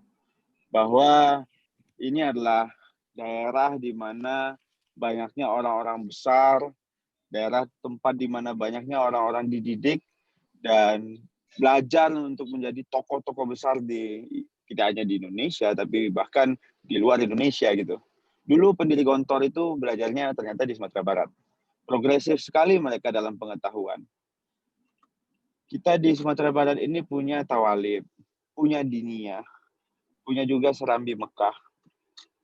Dan banyak pesantren-pesantren besar yang sebenarnya kalau kita bayangkan, jika seandainya kita lihat seperti beberapa tempat studi yang bagus di luar negeri itu gitu loh, itu dulunya kan juga, mohon maaf ya, itu juga tempat-tempat seperti sekolah Kristen gitu loh, seperti Harvard, Yale, dan Stanford. Itu kan dulu seminari dan seperti pesantren di kita gitu loh. Kita membayangkan nanti di Sumatera Barat itu kita memiliki Tawalib University, Hatta School of Economics, Agus Salim School of Diplomacy, Syahrir School of Politics and Law, Malaka School of Politics, Khatib Al-Minangkabawi School of Theology gitu loh. Dan belajarlah orang-orang ke Sumatera Barat gitu loh.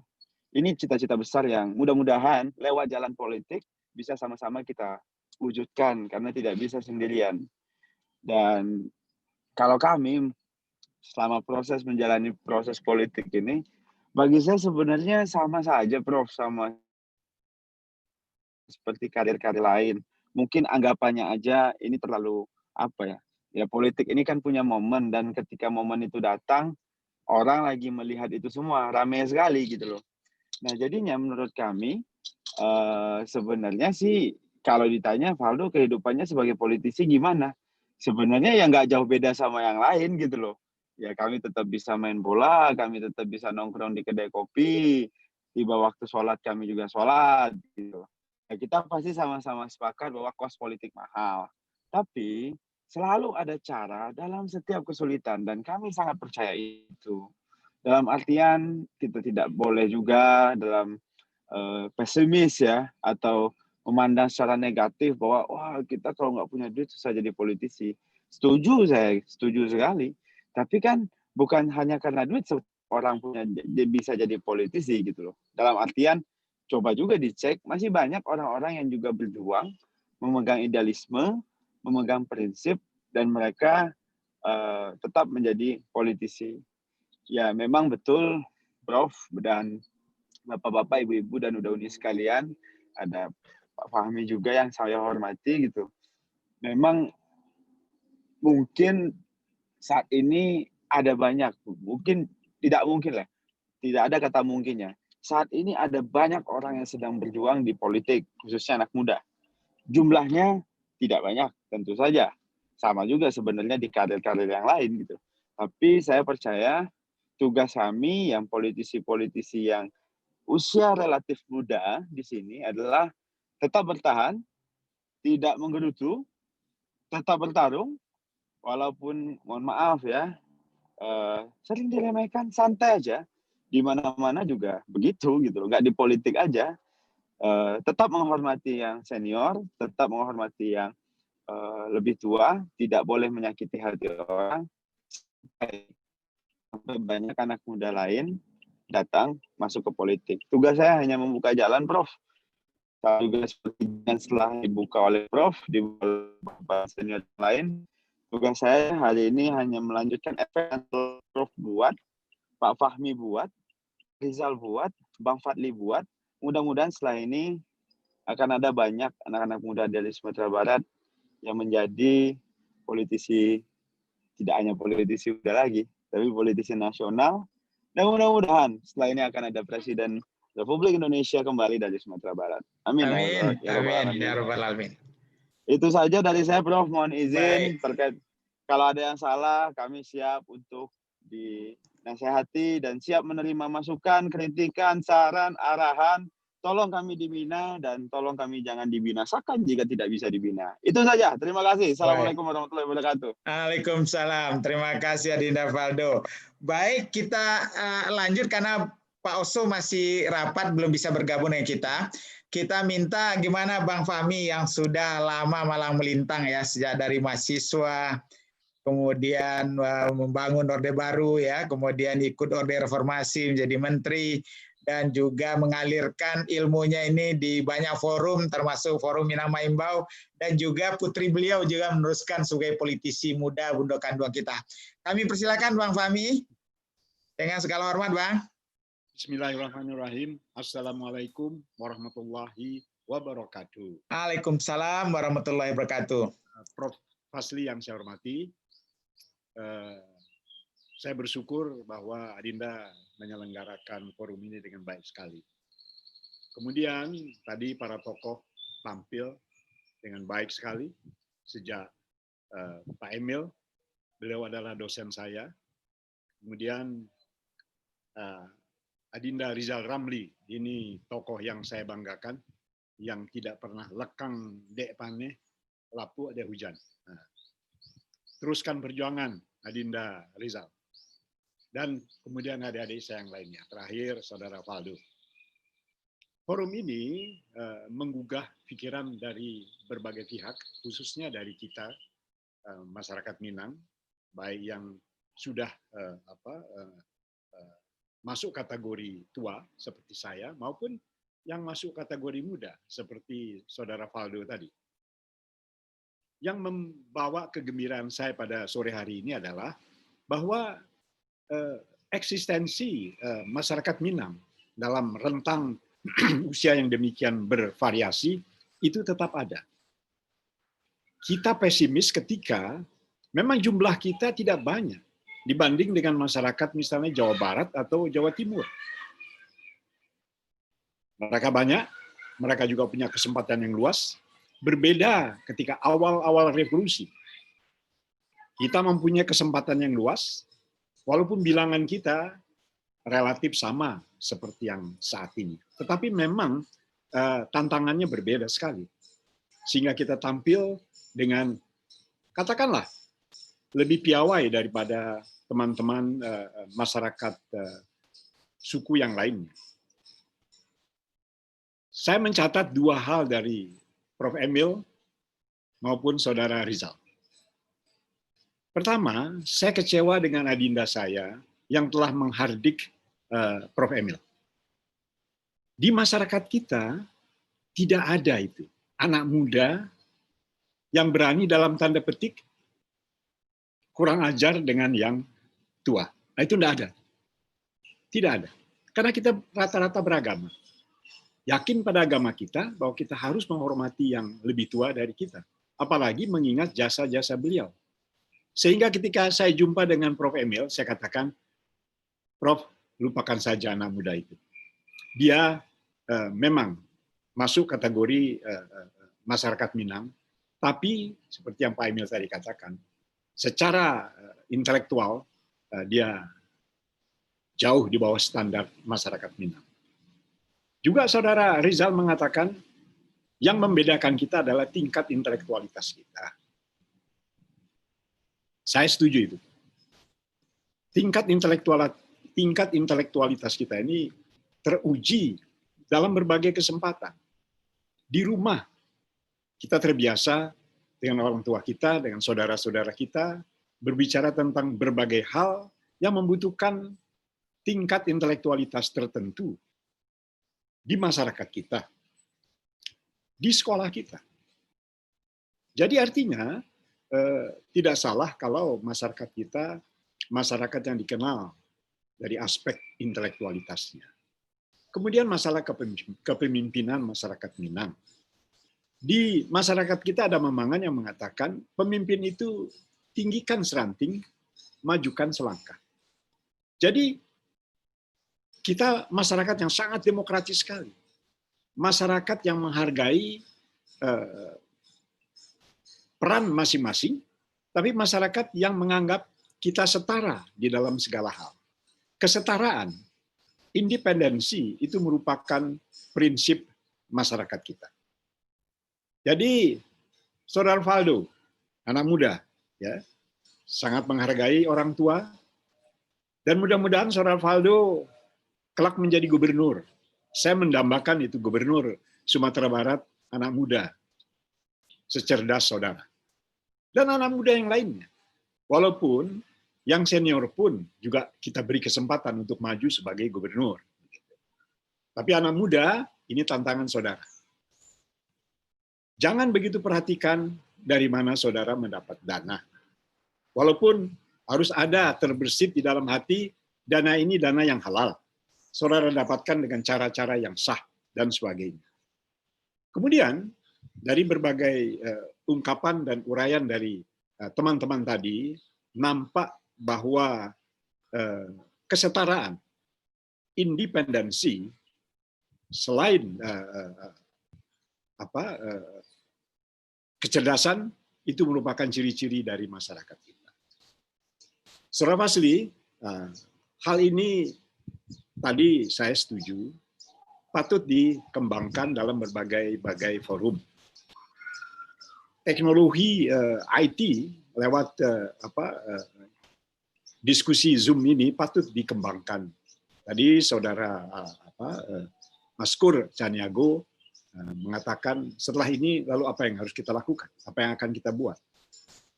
Ini sebaiknya kita pikirkan bersama agar supaya terasah dan terlatih pikiran-pikiran kita yang senior maupun yang junior.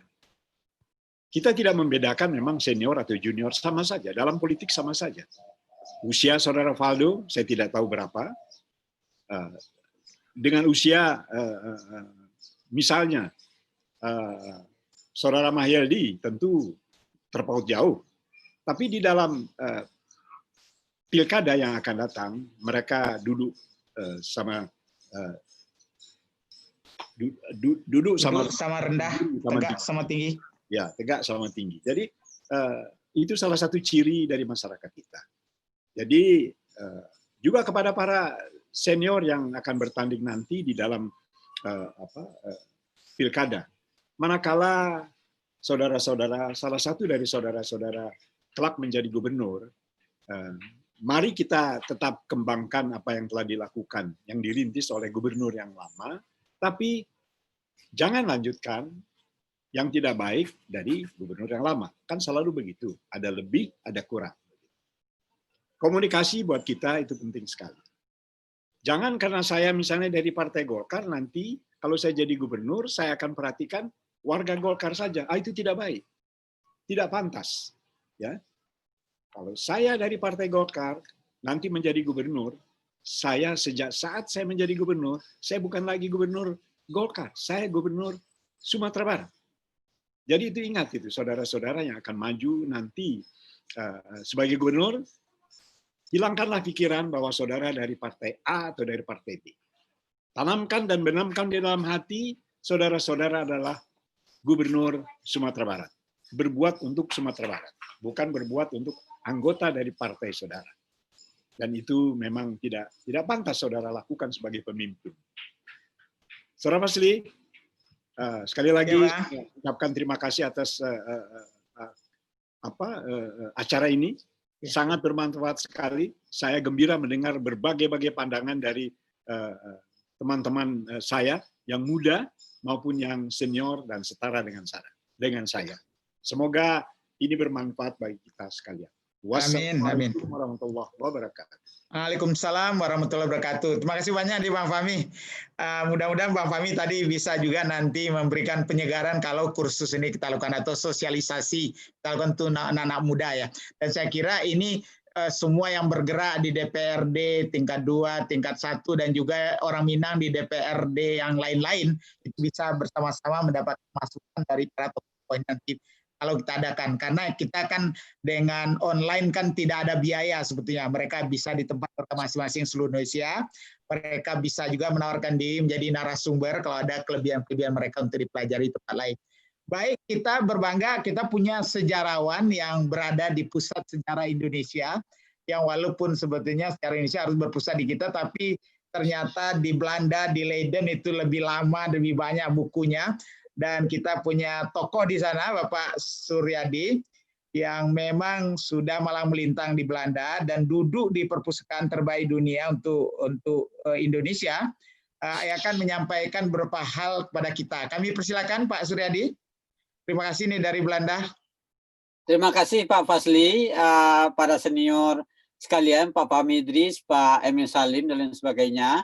Mohon maaf agak terlambat masuk, tapi talek bana balun gitu. Oke, saya tidak tahu mau bicara apa ini, tapi yang paling jelas saya senang sekali bahwa Pak Fasli begitu aktif mengadakan komunikasi di antara kita sesama Minangkabau ini. Satu ciri yang sebenarnya sangat kuat dimiliki oleh orang Minang dari dulu ya. Dulu di Belanda saja ada Sumatera Sepakat misalnya, di zaman Indische Vereniging atau Indonesische Vereniging, yang semangatnya betul-betul luar biasa.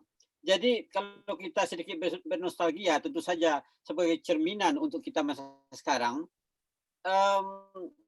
jelas sekali bahwa kompetitor yang paling penting di antara ratusan etnik di Indonesia itu pada akhir abad ke-19 saja, yang pergi sekolah ke Belanda adalah orang Minang. Jadi ada Datuk Mangkuto, ada Muhammad Hatta, ada Syahrir, ada Tan Malaka, ada Bagindo Dahlan Abdullah, dan lain sebagainya. Jadi ciri yang penting, dan ini adalah sumber juga modal dasar yang betul-betul tidak bisa dinafikan, adalah sumber dari diplomasi Indonesia pada awal-awal kemerdekaan, pada saat janin Republik Indonesia itu masih merah begitu. Jadi Zairin Zain, kakaknya Bapak Harun Zain dan lain sebagainya, mereka sangat memberi kontribusi yang sangat jelas kepada Republik ini. Mungkin tanpa mereka, kalau kita melihat secara kuantitatif, mungkin tanpa mereka diplomasi Indonesia awal ada lumpuh. Bagaimana dalam 5 atau 6 kalau saya tidak salah, duta Indonesia pertama, Indonesia Serikat, itu 3 diantaranya orang Minang, Pamuncak, Dahlan Abdullah, dan satu lagi saya lupa. Tapi ini jelas sekali bahwa kontribusi Minangkabau dalam diplomasi Indonesia sangat penting. Nah, ini jelas seperti kata Pak Fahmi tadi, disebabkan oleh satu faktor yang sangat signifikan. Kita mengetahui bahwa kebanyakan perantau atau orang-orang yang pergi sekolah ke luar negeri, ke Belanda khususnya pada masa itu, adalah putra-putra dari Minangkabau yang bukan berasal dari anak menak atau anak-anak keluarga bangsawan seperti di Jawa. Jadi mereka umumnya adalah anak-anak pedagang yang muncul sebenarnya mengikuti perubahan era di awal abad ke-20, dan akhirnya mereka sampai ke Belanda dan ke tempat lainnya sekolah. Nah, saya berpikir bahwa satu faktor internal, satu faktor intrinsik yang dimiliki Minangkabau yang membuat mereka tampil seperti itu pada masa yang lebih awal adalah bahasa. Saya rasa bahasa Minangkabau dengan yang dihidupkan dalam konteks demokrasi ala nagari, ala pasambahan dan debat segala macam, adalah bahasa yang kontributif, yang penting untuk melahirkan orang yang pintar berbicara, orang yang pintar berkelit dalam berdiplomasi. Nah, kita melihat sedikit ada perubahan ini pada masa sekarang. Bahasa sebagai satu kemampuan, sebagai satu modal yang penting, itu memang harus dipelajari, digali lagi dalam konteks kebudayaan kita Minangkabau. Diplomasi bukan pakai bahasa keras. Diplomasi pakai bahasa lembut, tetapi orang jatuh. Tongfu, kata seorang peneliti barat mengenai Minangkabau culture, ya, bersilat lidah. Dan itu memang satu kelebihan dari diplomat-diplomat kita. Kalau kita melihat sejarah sejak dulu, sejak masa Zairin Zain, sejak masa Agus Salim, sampai paling tidak sampai tahun 70-an, sampai kepada Pak Emil Salim masih kita lihat, ya. Jadi saya tidak tahu bahwa apakah ini bisa tetap kita pertahankan. Nah, itu satu faktor penting. Yang kedua adalah kedalaman bacaan. Kalau kita melihat pada masa itu mereka, orang seperti Hatta, Syahrir dan sebagainya, memang punya kedalaman bacaan begitu. buku-buku filsafat, buku-buku sastra, novel-novel dunia, ya. Jadi saya rasa orang-orang muda seperti Adinda, Faldo dan sebagainya mesti punya mengisi kepala dengan kekayaan bahasa dan kekayaan pengetahuan ini. Saya rasa itu adalah modal yang penting untuk menjadi seorang pemimpin yang betul-betul punya visi jauh ke depan, ya, dan punya taktik, punya cara untuk berhubungan dan juga berkompetisi dengan lawan tanpa merasa harus menyakiti orang lain. Gitu. Nah, saya kira mudah-mudahan modal budaya dari etnis kita ini, Minangkabau, tetap kita pegang dan kita pertahankan dan tetap kita praktekkan di masa sekarang, di mana perubahan-perubahan terus terjadi. Dan saya rasa satu hal penting juga adalah bahwa networks, jaringan antara kita orang Minangkabau itu memang perlu ditingkatkan terus. Itu saja Pak Fasli. Baik. Catatan saya sampai ya. Terima kasih Pak Surya Suryadi nama beliau lengkapnya. Bapak dan Ibu, beliau ini duduk di Pusat Kekayaan Informasi dan Sejarah, ya. Jadi kalau ada nanti yang akan melakukan hubungan dengan beliau, nanti bisa kita fasilitasi karena beliau banyak sekali kemungkinan untuk memberikan pencerahan pada kita, ya, di Indonesia, termasuk di Sumatera Barat. Ya, semua dokumen tentang Minangkabau hampir ada di Leiden begitu. Majalah-majalah adat dari zaman Elkam, MTKam dulu, hubungan dengan Belanda, sejarah Koto Gadang dan sebagainya. Ya. Silakan. Ya. Baik, terima kasih Pak Suryadi. Kita minta beberapa orang untuk memberikan masukan. Sambil saya lihat tadi di pertanyaan di chatting belum begitu ada yang khusus untuk para narasumber.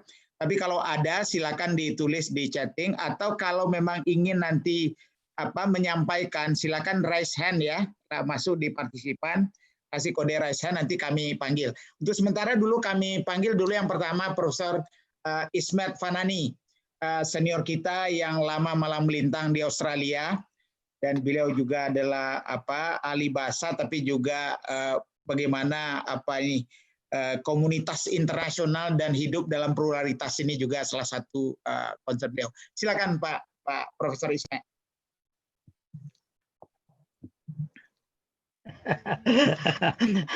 Terima kasih Prof. Fasli. Assalamualaikum warahmatullahi wabarakatuh. Memang tidak habis-habisnya ini bidang kehidupan kita yang yang dibantu oleh Prof. Fasli, fasilitasi untuk berpikir lebih jauh untuk ke depan dan sebagainya.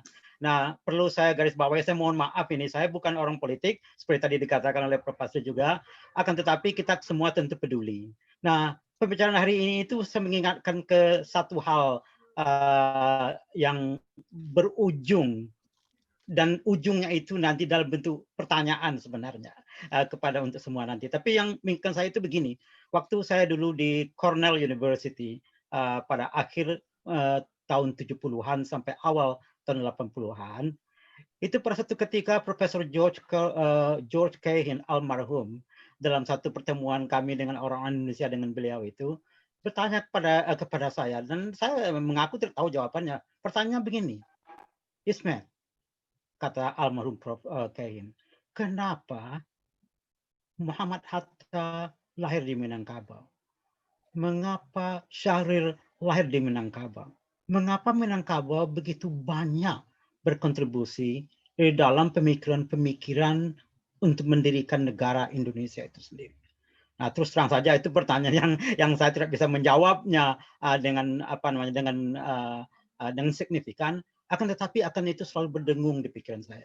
Nah, pada malam ini Bapak Ibu sekalian, khususnya narasumber yang sangat saya hormati seperti Prof. Emil Salim, Profesor Dieter Ramli dan lain-lain itu yang saya sangat hormati itu, bagi saya terpikirkan begini, Bapak dan Ibu sekalian, kalau kita melihat dari 4 serangkai yang dinobatkan oleh Tempo sebagai pemikir-pemikir utama yang membuat landasan Indonesia itu 3 orang Minang.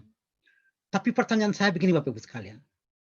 Kalau kita lihat ujung karir tokoh-tokoh kita ini, Muhammad Hatta terpaksa mengundurkan diri. Syahrir masuk penjara dan meninggal di Swiss dalam status tahanan. Tan Malaka ditembak mati. Nah, pertanyaan saya ini kenyataan yang terjadi kepada 3 dari 4 pendiri yang orang Minang dari awal. Pertanyaannya, pelajaran apakah kira-kira yang bisa kita petik untuk masa depan dari akhir yang dialami oleh 3 tokoh yang begitu besar kontribusinya itu untuk membentuk politisi-politisi masa datang, masa lalu yang 3 itu akhir darinya itu, apa ya maknanya itu? Bagaimana supaya tokoh-tokoh Minang masa depan yang memberikan kontribusi besar terhadap Indonesia nanti, kita tetap akan, menurut saya, kita akan tetap menjalani masa-masa transformatif dalam sejarah Republik untuk masa depan. Nah, dalam berkecimpung di bidang itu, seperti tokoh 3 itu di dalam mendirikan Republik, apa yang harus kita lakukan supaya kita tidak hanya sebagai kontributor dalam pemikiran, tetapi nanti bila itu dilaksanakan, supaya kita tidak mengalami nasib karirnya, maksud saya, nasib karirnya seperti yang terjadi itu. Nah, tanpa mengurangi rasa hormat saya kepada ketiga orang itu, ketiga tokoh besar kita itu, saya pikir kalau kita ingin melihat masa lalu, semuanya harus kita lihat. Ada pelajaran di situ menurut saya pasti untuk masa datang. Mudah-mudahan nanti pada penutupan yang dibilang oleh Prof. Hasli itu, kalau pertanyaan saya itu dianggap penting, saya ingin tahu sebenarnya apa maknanya bagi kita untuk menuju ke depan. Nah, kira-kira itu yang terpikirkan oleh saya, Prof. Hasli. Terima kasih. Wassalamualaikum warahmatullahi wabarakatuh. Assalam. Makasih Pak Ismet. Nanti ini para penanggap kan, para narasumber kita minta lagi bergiliran 3 menit ya maksimal. Sekarang kita lanjut dulu, kita punya Rektor Universitas Andalas yang menjadi think tank utama di Sumatera Barat, penghasil SDM, orang Minang dan orang Indonesia, tapi juga punya pusat-pusat studi yang sebetulnya banyak bisa membantu apa yang kita diskusikan ini. Kami persilakan pada Profesor Yuliandri, Rektor Universitas Andalas. Baik, terima kasih Bang Fasli. Bismillahirrahmanirrahim. Assalamualaikum warahmatullahi wabarakatuh. Waalaikumsalam warahmatullahi salam wabarakatuh. hormat saya dan salam bangga saya dengan sesepuh dan juga tokoh-tokoh Minang, baik di Padang, di Sumatera Barat, di nasional, dan juga dari luar negeri semua. Salam hormat saya kepada Bapak Prof. Emil Salim, dan juga ada Bang Fahmi, dan juga Bang Rizal Ramli, dan juga secara khusus kepada penggagas acara rekan Burmailis Ilyas.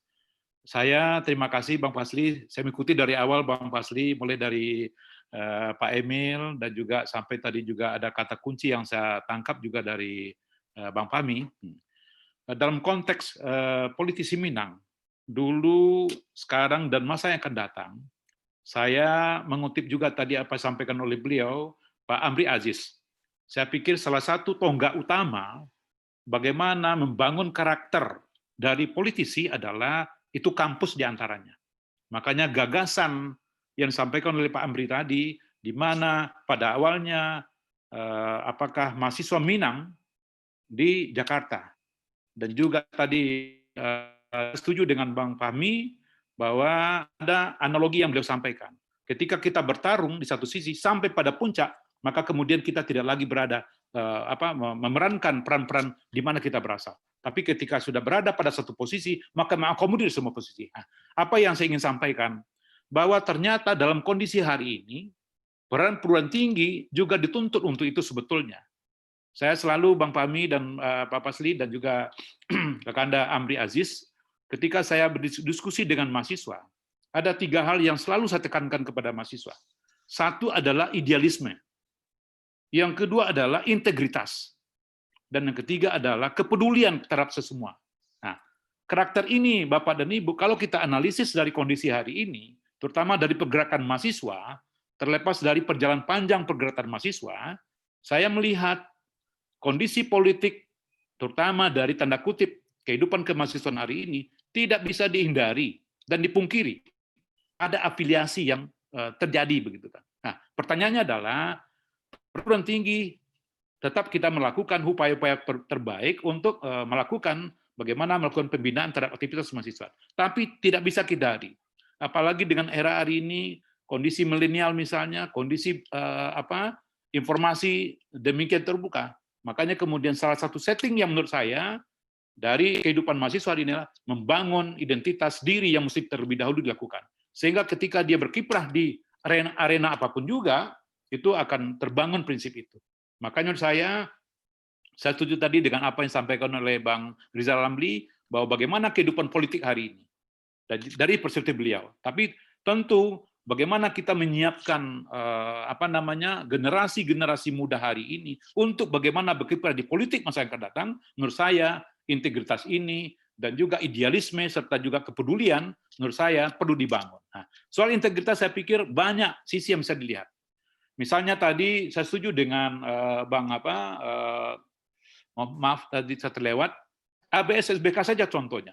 Bagaimana kita mengkerucutkan bahwa para tokoh muda politik hari ini juga bisa mengintroduksi diri sejauh mana dia bisa melengkapi diri dengan nuansa-nuansa itu. ABS SBK maksud saya.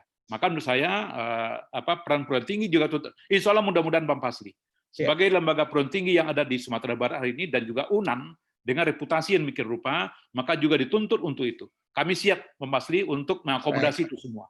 Mudah-mudahan dengan peran yang dilakukan oleh hari ini dengan media online yang hari ini, saya pikir banyak kita berbagi dan bagi kami di kampus, insya Allah itu juga menjadi bagian.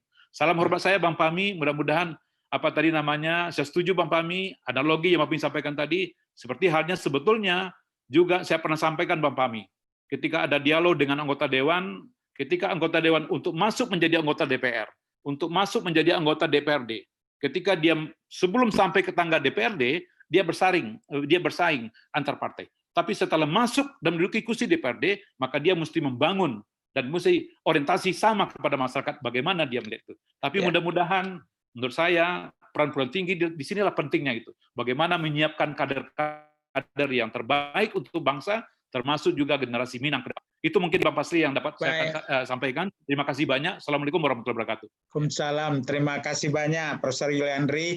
Beliau ini profesor ilmu hukum ya, jadi rektor Universitas Andalas, juga aktivis.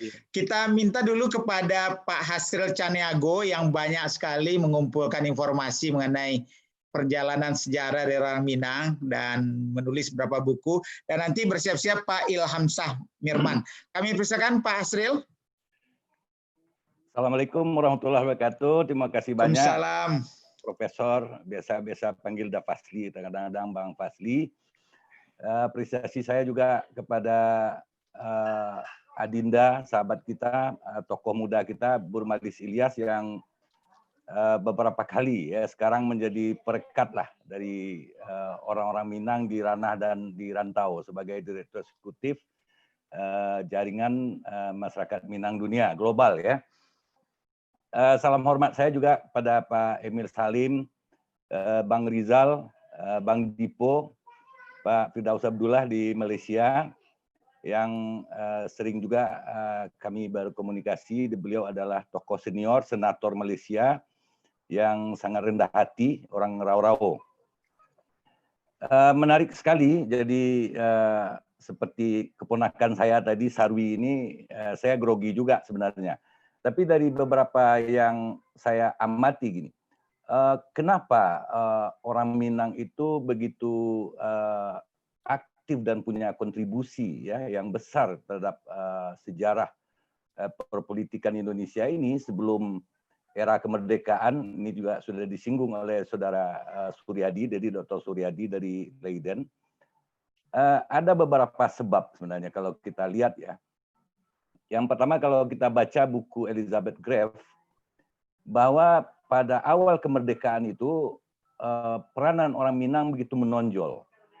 Sehingga seperti yang dikatakan umumnya Pak Ismet tadi, 4 dari pendiri Republik ini, Bapak Republik Indonesia, istilah Tempo, itu 3 adalah orang Minang. Itu sebabnya kenapa? Karena mereka sejak dari awal ya sudah merasa memiliki Indonesia ini. Ya, orang Minang itu dari awal sudah merasa memiliki Indonesia ini. Kalau kita baca pikiran Tan Malaka, bukan hanya Indonesia, tetapi yang dia bilang Aslia Raya. Ini kemarin ini Saudara Suradi juga menulis tentang Aslia Raya ya. Ini karena bukunya. Itu Suryadi. Baru dipinjam kemarin. Ya. Nah, Aslia Raya. Jadi Indonesia dalam konsep Tan Malaka itu bukan hanya Indonesia Nusantara yang kita katakan sekarang, termasuk semenanjung Malaysia, Singapura, Filipina, sampai ke bagian utara Australia yang masuk daerah tropis. Nah, kalau kita kaji lebih ke belakang, Minangkabau itu tidak pernah menjadi suatu wilayah geografis. Minangkabau itu adalah suatu wilayah pengaruh budaya. Kalau kita baca Tom Pires misalnya dalam Suma Oriental, dia mengatakan Minangkabau itu bukan negara yang menjajah secara fisik, tetapi dia mempengaruhi secara budaya. Sekeliling Sumatera itu, mulai dari pesisir timur Sumatera Timur, terus ke Lampung dan sampai ke Aceh Barat, pantai barat Sumatera itu adalah wilayah pengaruh Minangkabau, tapi bukan wilayah kekuasaan Minangkabau. Inilah yang menimbulkan kemudian anak-anak generasi Minangkabau setelah abad ke-17 itu selalu dalam benak mereka itu bahwa wilayah mereka itu, kehidupan mereka itu adalah suatu wilayah yang oleh Tan Malaka itu disebut Aslia. Kenapa Filipina dimasukkan? Karena ketika Filipina itu Islam dimasukkan oleh orang Minang itu lebih dulu daripada masuknya Spanyol. Nah, itu yang kita kenal dengan Raja Baginda atau Raja Bagindo. Kemudian keturunannya menjadi pendiri kota Manila yang namanya Raja Sulaiman. Itu ada pantai, ada patungnya di Rizal Park di dekat pantai Manila, Manila Beach ya. Nah, rasa percaya diri bahwa mereka adalah pemilik wilayah Aslia ini, itulah yang menimbulkan percaya diri, itu yang menimbulkan adanya rasa mereka untuk bahwa ini adalah tanah air mereka. Sehingga ada dalam kata-kata yang katakan kalau NKRI ini bubar katanya, Minang itu akan yang terakhir tetap NKRI gitu. Jadi tidak perlu orang Minang ini curigai karena mereka mendirikan republik ini.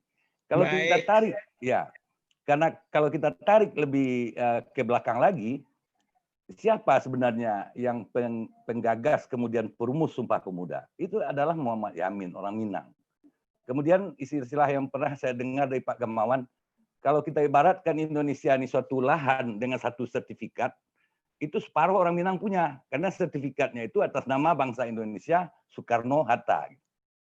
Nah, rasa percaya diri inilah yang menimbulkan ya kepada orang Minang, mereka merasa memiliki Indonesia. Jadi saya setuju sekali dengan Bang Rizal tadi. Bang Rizal mengatakan, ya orang Minang itu akan tetap kritis dia, ya di samping sifat bawaannya, karena rasa memiliki, merasa bangga mereka tadi. Kalau kita memang betul merasa memiliki, kalau jelek ya kita perbaiki gitu. Sehingga kata Bang Rizal, kita kritisi, kalau tidak bisa juga melawan gitu. Saya ingat ada pidato Ahmad Hussein pada 20 Februari 1958. Waktu dipersingkat dikit Pak. Ya, deklarasi Pereri ya. Dia katakan suku bangsa, jadi saya lebih suka menggunakan suku bangsa bukan etnis ya, karena bangsa itu terdiri dari beberapa suku. Suku bangsa Minangkabau ini ditakdirkan untuk menjadi imam dalam setiap langkah perbaikan dan perubahan di Republik Indonesia ini.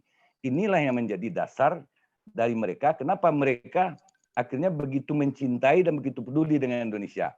Yang terakhir, yang saya penting menurut saya, apa yang dikatakan Bang Dipo tadi, ini adalah adab, akhlak, budi dalam bahasa Minang, ini yang harus menjadi orientasi para politisi Minang.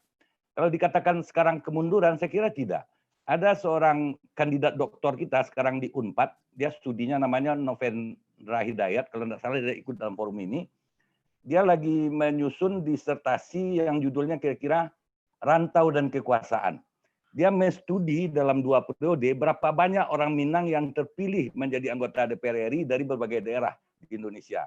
Jadi tetap ada. Ya dari Jakarta banyak, Fadlizon dari Bogor, siapa yang kita katakan tadi Atria Dahlan dari Jawa Timur kalau tidak salah, ada Evi Susanti dari politik dari Jawa Tengah gitu. Tapi kita jangan melupakan adab. Menurut saya ini penting. Adab atau budaya ini, karena itulah kalau kita lihat penelitian Dr. Suyoshi Kato. Pak Asril dipersingkat waktu. Ya, yang terakhir adat Minang dan merantau. Minangkabau tidak mengenal stratifikasi sosial, itu kesimpulannya. Orang Minang hanya menghargai orang lain karena umur gitu. Jadi sangat setuju saya dengan Bang Fahmi. Bung Hatta pun beberapa kali dalam konflik dengan Tan Malaka mengatakan saya seharusnya yang menemui dia karena dia lebih tua dan dia sudah lama dalam perjuangan. Tapi posisi saya sebagai wakil presiden tidak memungkinkan saya yang datang. Jadi Bung Hatta, politisi senior kita, pendahulu kita itu sudah mencontohkan adab inilah yang harus kita junjung tinggi bagi para politisi Minang saat ini dan masa datang. Ya, itu terima kasih Bang Fasli. Ya. Baik, terima kasih. Baik, karena Bang Riza Ramli mau ada tugas lain, kita minta close statement dari beliau ya, penutup membungkus kalian. Silakan Bang Rizal. Pak Fasli, kawan-kawan semua, saya senang dengar tadi dari yang senior sampai yang junior. Jelas ada rasa percaya diri. Orang Minang, Padang tuh rata-rata percaya diri karena nggak takut nggak bisa hidup gitu loh. Ya kan? Karakternya itu dibangun berdasarkan pengalaman hidup dan nggak khawatir. Ya, saya dari kecil yatim piatu, dari keluarga biasa di Padang, saya tunjukin bisa juga jadi orang gitu. Jadi kita nggak takut mau jadi pejabat, kagak jadi pejabat, ya kan. Yang penting kita berbuat untuk membuat Indonesia lebih baik. Jadi ada idealismenya, bukan sekedar hanya mau merebut power. Ya, saya perhatikan dari tokoh-tokoh Minang, ya kan, bukan sekedar berkuasa. Karena kalau tujuannya sekedar berkuasa, ya banyak cara.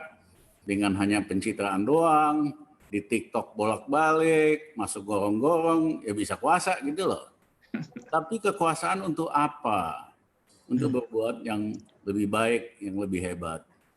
Nah, memang betul karena sifat orang Minang yang ulet, nggak takut, nggak hidup gitu. Situasi apapun orang Minang survive di dalam sama luar negeri.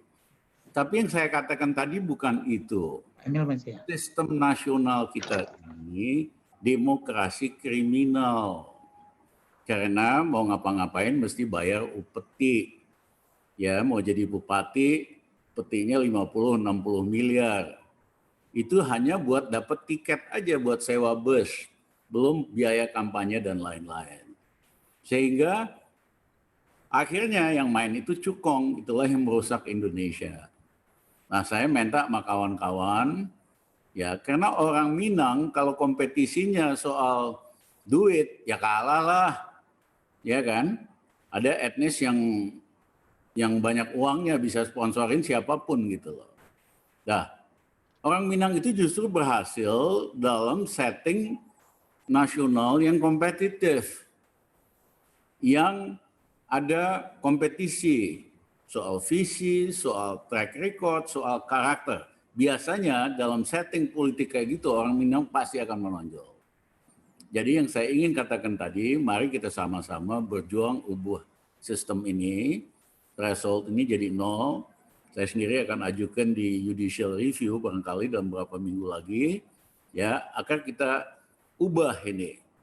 Nah, sehingga siapapun yang bagus, ya kan, seperti saya katakan orang Minang itu satu karakternya kuat, nggak takut mati lah, bisa kerja, bisa makan. Yang kedua intelektualitasnya kuat. Yang ketiga leadership dan kemampuan organisasinya bagus. Nah kalau sistem demokrasinya tidak kriminal, tapi kompetitif, dan amanah, saya yakin banyak lagi tokoh-tokoh Minang yang menonjol seperti sebelum kemerdekaan. Ya, sistem yang begini ini hanya membuat sedikit sekali tokoh Minang yang bisa nongol. Dan waktu itu akan tiba nggak lama, sebentar lagi. Terima kasih Pak Faisal. Baik, terima kasih Bang Rizal. Nanti sebelum Pak Emil dan para narasumber yang lain, saya minta dulu Pak Ilham Sahmirman, silakan.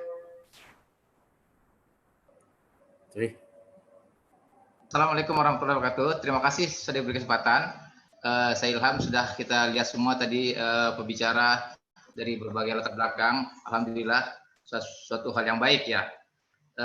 Sebagai informasi, semua kegiatan dari Pak Fasli dan teman-teman ini kita mencoba sebisa mungkin mendokumentasikan dan mencatatnya Pak. Karena kita berharap ini bukan hanya sekedar berjalan begitu saja, tapi bisa dimanfaatkan dan dibaca oleh banyak orang.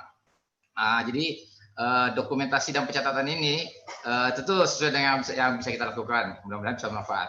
Yang kedua, kebetulan saya sekarang lebih banyak di Padang.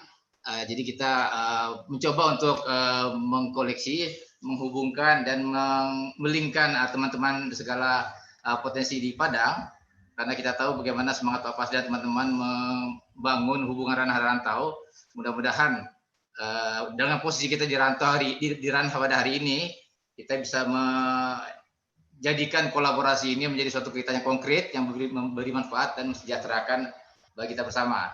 Terakhir, mungkin saya menyampaikan bahwa karena kita bicara mengenai politik, sebentar lagi akan ada pilkada di Sumatera Barat, momen politik, tentu menjadi suatu hal yang menarik karena di beberapa kesempatan pemilu Badunsana berawal dari daerah kita Sumatera Barat. Kita berharap pada hari ini contoh baik dari kejadian peristiwa politik tersebut bisa kita jadikan tetap menjadi keunggulan kita untuk dicontoh di daerah lain. Siapapun nanti para pelaku dan para calon kepala daerah bisa memanfaatkan momentum ini untuk terus menjaga silaturahim, membangun nagari, membangun bangsa dan negara. Terakhir juga yang perlu kita sampaikan juga bahwa pada posisi hari ini karena memang ada masanya tadi itu milik kepala daerah, tentu kita berharap kolaborasi ranah rantau ini bisa lebih maksimal dan jadi satu program bersama.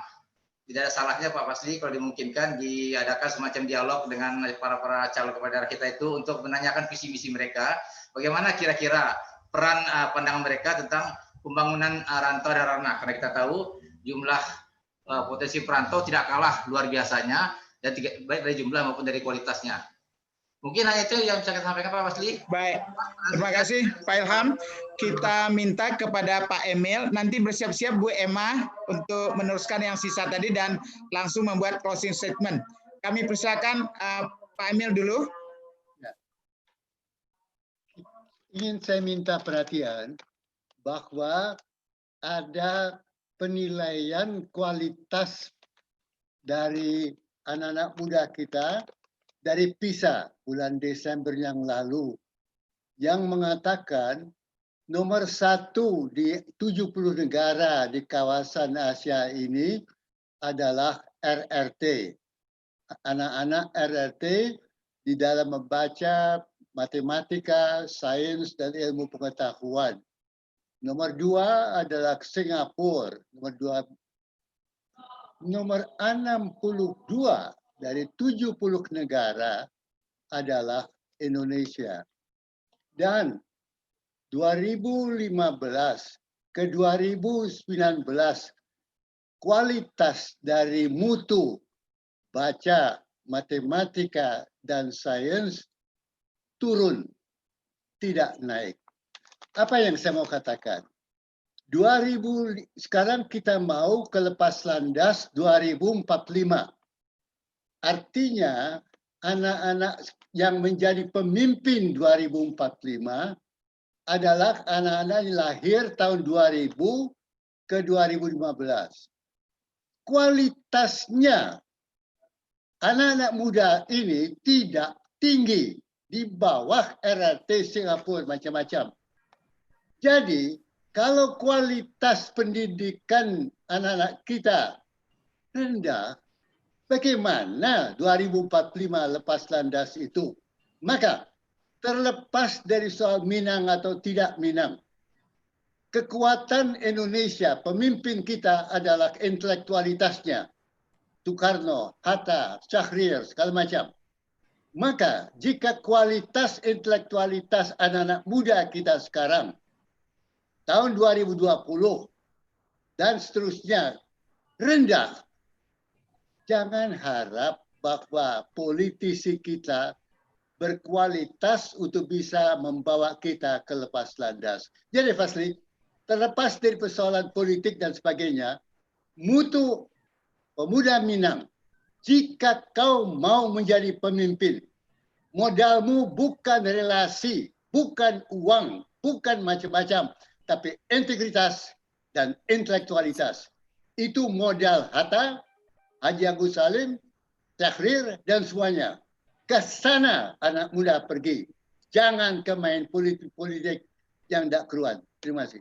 Terima kasih. Pesan Pak Emil kita tangkap secara jelas. Kita lanjut dulu Bu Emma. Silakan Bu Emma. Ya, Tadi maaf terputus dan sekalian closing statementnya Bu Emma. Ya, terima kasih Pak Fasli. Saya mungkin hanya karena sudah sangat banyak dan saya juga mengikuti walaupun terputus-putus ya di perjalanan. Jadinya semacam pesan saja ya kepada para tokoh-tokoh kita, karena sekarang kita kan berkumpul semua ini tentang perpolitikan saat ini saya akan berada di tengah-tengah masyarakat langsung. Kalau saya mengatakan ini pada masa-masa kritis, sangat-sangat kritis ya. Jadi memang diperlukan perhatian, kepedulian ya kita semua dari berbagai apakah perguruan tinggi, tokoh masyarakat, tokoh adat, tokoh agama dan lain-lainnya. Kalau tidak, apa yang disampaikan Pak Emil barusan mungkin ini. Jadi memang perlu basic agama, intelektual, ilmu pengetahuannya, integritasnya, dan karena ini kita berbicara tentang Minang, tentu adat istiadat. Di sanalah semua terbungkus modal untuk para politisi kita, untuk calon pemimpin kita, sehingga kita tidak bermimpi lagi, tidak hanya membicarakan politisi yang lalu, tapi kita akan berharap kepada politisi-politisi kita yang akan datang. Sekarang bermunculan tokoh-tokoh muda, anak-anak muda yang perlu kita apresiasi. Tetapi ya ini perlu kita ingat, kemunculan yang mendadak atau katakanlah dadakan yang kalau untuk hal-hal mungkin bakat dan lain-lain otodidak itu bagus. Tetapi kalau untuk politik, ya saya melihat begini, ini perlu hal yang sangat matang, proses yang kita butuhkan. Jadi prosesnya cukup panjang untuk menuju tujuannya. Mungkin itu saja Pak Fasli. Yang lebih saya harapkan adalah kelanjutan dari kegiatan seperti ini, sehingga kita bisa lebih banyak lagi curhat nantinya. Dan kalau memang ada semacam pembekalan atau diskusi khusus untuk para politisi, ini akan sangat luar biasa. Terima kasih. Salam untuk kita semua. Assalamualaikum warahmatullahi wabarakatuh. Waalaikumsalam warahmatullahi wabarakatuh. Terima kasih Bu Emma. Lanjut pada Pak Firdaus. Nanti Bang Fahmi kembali membungkus ya Bang. Ya. Silakan Pak Firdaus. Ya, terima kasih Pak Fasli. Saya akan menggunakan masa sesingkat mungkin untuk merujuk kepada 4 perkara saja, yaitu di dalam kata pembukaan Pak Fazli tadi, Pak Fazli menyebut tentang keistimewaan DNA orang Minang. Lebih kurang begitulah yang saya pahami. Yang saya setuju dengan pemerhatian Pak Fazli. Oleh karena itu yang saya rasa patut kita lakukan sekarang secara sistematik, secara menyeluruh, dan secara masif ialah bagaimana supaya DNA orang Minang yang kita akui bagus itu dapat dipertahankan. Kemudian saya juga ingin mengulang kembali apa yang pernah saya katakan di waktu yang lalu, bahwa kami di Malaysia ada kira-kira 33 organisasi orang awak di Malaysia sekarang sedang merangka satu program yang kami namakan Program Pelatihan Jati Diri Minangkabau. Yang kami harap kami mulakan di sini akan disambut oleh dusana-dusana di rantau-rantau yang lain. Artinya dalam program pelatihan jati diri Minangkabau ini, kita mengadakan program untuk pulang kampung, tapi bukan untuk pulang kampung untuk bernostalgia, bukan pulang kampung untuk sekedar untuk menjadi turis, tetapi pulang kampung untuk membangkitkan kembali batang Tarandam, membangkitkan kembali apa yang telah kita yang rasanya telah hilang daripada kita. Itu yang saya sebutkan dalam makalah saya itu, memugar kembali warisan yang pudar. Kita akuilah bahwa banyak warisan-warisan kita yang telah pudar, dan kepudaran warisan yang pudar ini perlu dipugar kembali, dan ini memerlukan kemahiran kita dalam segala segi, dalam merancang, dalam merancang, dalam memprogramkan, dalam apa kata orang Melayu itu mengorganize itu. Sekali lagi juga terlajak ada Profesor Yuliandri ada di sini tadi. Kalau saya harap Prof Yuliandri masih ada, supaya pusat studi Minangkabau yang pernah didirikan oleh Profesor Mukhtar Naim di UNAN itu dulu, saya rasa perlu dihidupkan kembali secara serius, dilibatkan seluruh instansi pemerintah dan dilibatkan orang-orang cadia Minang di seluruh dunia untuk menghidupkannya kembali. Sekianlah untuk apa? Untuk Insyaallah Prof. Insyaallah. Ya, Insyaallah Prof. Ya. Baik, terima kasih Prof. Raus. Kita lanjut pada Pak Iramadi dan bersiap-siap Pak Maskur, kemudian Pak Suryadi. Silakan Pak Iramadi. Terima kasih Prof. Fazli. Saya ingin menyampaikan sedikit data. Pertama adalah saya coba utak-atik, politisi kita zaman sekarang ini hanya sekitar di bawah 10% dari politisi masuk siswa. Itu satu data. Data yang kedua, ini sebagai komparasi saja. Data kedua, anggota legislatif periode yang lalu, putra-putra Minang yang berada di legislatif, jumlahnya dulu sampai 17-18%. Tapi untuk periode sekarang, tidak sampai 10%. Mungkin data saya terlalu kasar, tapi saya yakin Pak Fadlizon pernah juga menghitung dulu, tapi saya nggak tahu apakah pasti dia lebih akurat karena dia terjun langsung di legislasi. Nah, dari dua data itu, timbullah keprihatinan kita tadi. Nah, makanya menurut saya, tidak ada kita perlu takutkan untuk masuk ke dunia politik bagi generasi muda kita. Dan ini juga bukan hanya anak mudanya menjadi yang kita dorong, tetapi orang tuanya juga kita harus kondisikan seperti mendorong anak-anaknya, termasuk juga tiga tuku sejarangan. Nenek mama, alim ulama, dan jadi pandai awak, basamo-samo kita mendorong anak kita kembali ke dunia politik. Itu satu. Nah, kemudian ada kekhawatiran mereka itu sebenarnya sumber sederhana saja. Ada pendapat umum yang mengatakan bahwa dunia politik itu kurang bersih. Dan terlalu banyak berita-berita tentang money politik yang gencar di masyarakat. Itu menimbulkan kekhawatiran orang tua dan kekhawatiran anak muda. Menurut saya sama saja, seperti yang dikatakan oleh Adinda Faldo tadi. Saya mantan orang bank.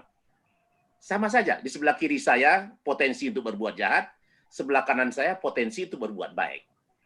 Dimanapun kita berkarir, semuanya ada sebelah kiri dan sebelah kanan. Di bidang politik juga sama saja. Ada kiri dan kanan. Tidak ada yang perlu ditakutkan. Kenapa? Pilihannya berada di tangan kita sendiri. Itu saya ingin tekankan pada generasi muda kita. Ya. Beranilah menghadapi. Terima kasih Pak Fazli. Baik, terima kasih Pak Iramadi. Nanti kita tindak lanjuti Pak Iramadi ya dengan rencana sosialisasi pelatihan ya, capacity building dan sebagainya. Amin, amin, amin. Pak Datua Perpati, Bapak Maskur Caniago, silakan. Siap-siap Pak Suryadi, kemudian Adinda Faldo dan Adinda Pangisar Kawinati ya. Ya. Silakan Pak Maskur. Di unmute mic-nya dulu.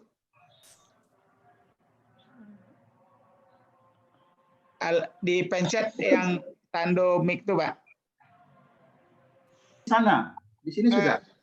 Sekarang sudah. Itu mati lihat. Sekarang sudah. Ada kedengaran. Silakan Pak Maskur. Baik, baik. Pak Prof Fazli dan para senior, sahabat-sahabat semuanya yang ada di sana, saya mohon maaf tadi agak terputus, sehingga saya tidak bisa berbicara secara runtut. Dan sekarang saya harus closing, nggak apa-apa. Yang penting nanti dari yang lain-lain sudah kita dapat masukan dan pencerahan. Jadi begini, jadi sekali lagi saya katakan sebagai closing ini adalah bahwa orang Minangkabau ini memang sudah ditakdirkan bahwa mempunyai kelebihan. Kita mempunyai keunggulan dan dan kekuatan. Jadi kekuatan orang Minang ini, keunggulannya ini adalah dalam masalah daya pikir dan daya olah nalar. Ini. Jadi kita harus betul-betul memanfaatkan ini. Daya pikir, daya olah nalar kita ini itu hal-hal yang terbaik tentunya. Nah, orang Minang ini pandai bersilat lidah. Jadi lebih cocok kalau memang terjun ke politik. Begitupun silat lidah di perekonomian juga, di dagang juga bagus. Asal silat lidah yang benar. Dan tujuannya adalah untuk kebenaran, kejujuran. Dan ini bisa saya katakan sejak mulai sebelum kemerdekaan sampai pengisi kemerdekaan sampai ini hari, orang Minang itu tidak pernah duduk di luar frame pemerintahan. Nah, sekarang kita agak menurun. Nah, bagaimana caranya? Mari kita masuk lagi secara bersama ke dalam frame ini, frame berbangsa bernegara ini secara utuh, khususnya untuk pemerintahan ini. Nah, bagaimana caranya kita itu pandai-pandai kita bermain. Ereng jogendang itu menjadi tolak ukur kita. Ereng jogendang saya maksud di sini adalah kita harus pandai-pandai membaca situasi dan kondisi. Nah, jangan kita menyeberang dari cara berpikir yang lazim, cara berpikir yang umum. Ya, bukan berarti kita munafik dalam hal ini, bukan. Tapi pandai-pandailah kita membawakan diri dan mengolah cara pikir yang bisa diselaraskan dengan saat situasi dan kondisi yang ada saat ini. Tapi kita jangan menjual diri. Jadi kita jangan melacurkan diri. Itu yang penting, bahwa kita mempunyai kelebihan itu adalah mempunyai suatu kelebihan yang memang dimiliki oleh suku bangsa Minangkabau ini. Baik. Jadi Pak Prof, saya ingin katakan 3 hal. 1, mari kita berbenah diri sambil mengisi kemampuan kita, kapasitas dan kapabilitas kita masing-masing. Kemudian kita duduk bersama, kita rumuskan bagaimana ke depan ini etnis Minangkabau ini bisa eksis lagi di dunia politik dan sebagainya. Dan yang terakhir, yang ketiga adalah walaupun kita duduk di berbagai sektor, katakan sektor dalam politik ini, karena ada berbagai macam ragam bentuk dan warna, tidak masalah. Tapi hati, pikiran, dan tujuan bersama kita harus menyatu, yaitu dalam membangun Minangkabau nasional, bangsa dan negara ini secara keseluruhan. Arti pengabdian berbangsa dan negara. Itu saja yang saya sampaikan. Terima kasih Pak Datuk. Mudah-mudahan bisa menjadi masukan untuk kita bersama. Terima kasih Pak Datuk. Wassalamualaikum warahmatullahi wabarakatuh. Waalaikumsalam warahmatullahi wabarakatuh. Pak Datuk ini adalah salah seorang pendiri dari Minang Diaspora Network Global, jadi wakil ketua umum, tapi juga beliau ini punya sejarah panjang dalam pergerakan dan pernah jadi pimpinan Laskar Ampera yang sangat terkenal pada tahun 66 dulu ya. Oke. Sampai saat ini masih Dewan Pengawas Perhimpunan Alumni Jerman. Alumni Jerman, luar biasa. Dan salah satu yang memperkenalkan pesawat juga ya yang lebih mudah menjangkau seluruh Indonesia nanti. Baik, karena ini ada satu peserta yang dari tadi saya ingin bicara karena kita juga harus berbagi. Saya mohon maaf pada Pak Surya dan Adinda Faldo dan Adinda Pangi dulu ya. Kita dengar dari Pak Afdal ya. Pak Afdal yang tadi sudah raise hand dan ingin bertanya. Silakan Pak Afdal, singkat-singkat Pak Afdal. Assalamualaikum warahmatullahi wabarakatuh. Waalaikumsalam warahmatullahi wabarakatuh. Terima kasih banyak Pak Prof. Amu Afdal Azmi Jamba di Palembang.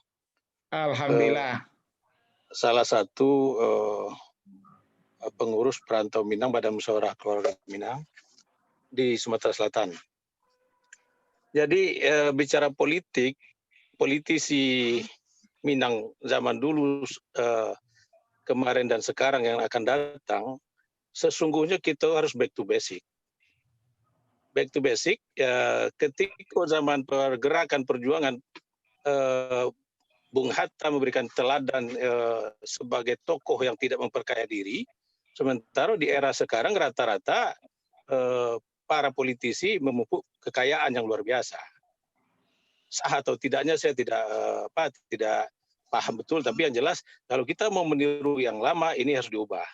Yang kedua, Pak Prof, politisi asal Minang yang ada sekarang, maaf dengan kata kasar barangkali, agak kurang pengetahuan dan kurang berani, penakut gitu, untuk mengatakan yang benar, untuk memberantas yang salah, sehingga apa yang disebut oleh Pak Rizal Ramli tadi terlaksana dengan baik gitu. Terlaksana dengan baik, yaitu persekongkolan antara cukong dengan penguasa. Di lain itu, para politisi yang ada, baik di Senayan maupun di daerah, itu juga membiarkan kegiatan memperkaya diri para pejabat dan aparatur negara. Banyak sekali duit rakyat yang diambil, dibagi-bagikan ke para pejabat dan aparatur sipil negara, sementara rakyat yang menurut Undang-Undang Dasar 45 wajib dipelihara, fakir, miskin, dan anak-anak terlantar, itu tidak mendapatkan haknya yang wajar dan pantas. Jadi, saya kasih contoh satu Pak Prof. Fasli Jalal, itu tunjangan kinerja. Tunjangan kinerja kalau di Palembang itu, Pemkot Palembang, eselon 2 itu bisa sampai 60 juta per bulan. Sementara rakyat miskin dapat uang untuk COVID-19 179.000 per kakak rakyat miskin untuk 15 hari. Nah, jadi ini tidak pernah di stop, dihentikan. Ada dasarnya peraturan presiden dan itu dibiarkan. Jadi ketika Sri Mulyani mengumumkan soal pengetatan segala macam, ternyata dana biaya yang dipakai untuk memperkaya diri para pejabat, politisi dan ASN ini luar biasa besarnya. Gitu. Coba kalau itu di stop, dihentikan, sehingga kita ini sama-sama tidak berjarak terlalu jauh yang kaya dengan miskin. Ini saya kira harus ada gerakan besar. Saya pernah bikin WA ke Pak Rizal Ramli, tapi tidak direspon. Saya takut karena mungkin pada zaman beliau PP tentang peraturan presiden tentang tunjangan tambahan penghasilan pegawai itu dibuat barangkali gitu ya. Jadi saya melihat kita harus politisi Minang akan menjadi dihargai lebih kalau mau melakukan langkah-langkah pasti yang berani, yang konseptual dan konstitusional. Jadi kalau tidak ada yang konstitusional, jadilah pelengkap penderita, jadilah hamba sahaya, dan ketika menjadi politisi di sebuah partai, mau tidak mau dia adalah petugas partai. Jadi mau tidak mau, kecuali dia pengambil keputusan. Kalau pengambil keputusan pun seperti Bang Oso, dia juga akan tidak juga bisa maksimal merdeka karena dia punya kepentingan dengan penguasa yang didukungnya dulu. Gitu. Jadi saya pikir kedua di Sumatera Barat itu perlu kita bicara adat Basandi Sarak, Sarak Basandi Kitabullah itu diimplementasikan dengan perda-perda dengan aturan-aturan yang nyata. Sekarang Pak Profesor Fasli, tigo tungku sejarangan, tigo tali sepilin. Kini yang terjadi di Sumatera Barat, tali itulah ciek sepilin gitu, bukan tigo lagi. Iya. Ini mama jadi pandai, datuk lah, ulama belum. Cara memisahkan posisi ini. Jadi kita tidak akan bisa bicara ABS SBK dalam konteks realisasi secara nyata gitu. Dan contoh nyata bahwa di ranah Minang itu pelanggaran terhadap adat Basandi Sarak, Sarak Basandi Kitabullah itu nyata. Di mana-mana terjadi praktek riba, pinjaman rentenir di mana-mana. Di Padang, di Bukit Tinggi, di Padang Panjang, di banyak tempat. Dan ini dibiarkan oleh para penguasa, ini mama, alim ulama di ranah Minang. Tidak ada gerakan nyata untuk memberantas kemaksiatan yang menurut agama itu jelas-jelas haram gitu. Jadi merasa saatnya kita sekarang membangun kekuatan, meningkatkan kesadaran, tidak hanya bicara retorika, tidak hanya bicara menceracau, tapi ada gerakan nyata untuk kembali ke jalan yang benar gitu. Terima kasih itu saja dan mohon maaf kalau ada yang tidak berkenan. Terima kasih banyak Pak Afdal Azmi Jambak dari Palembang.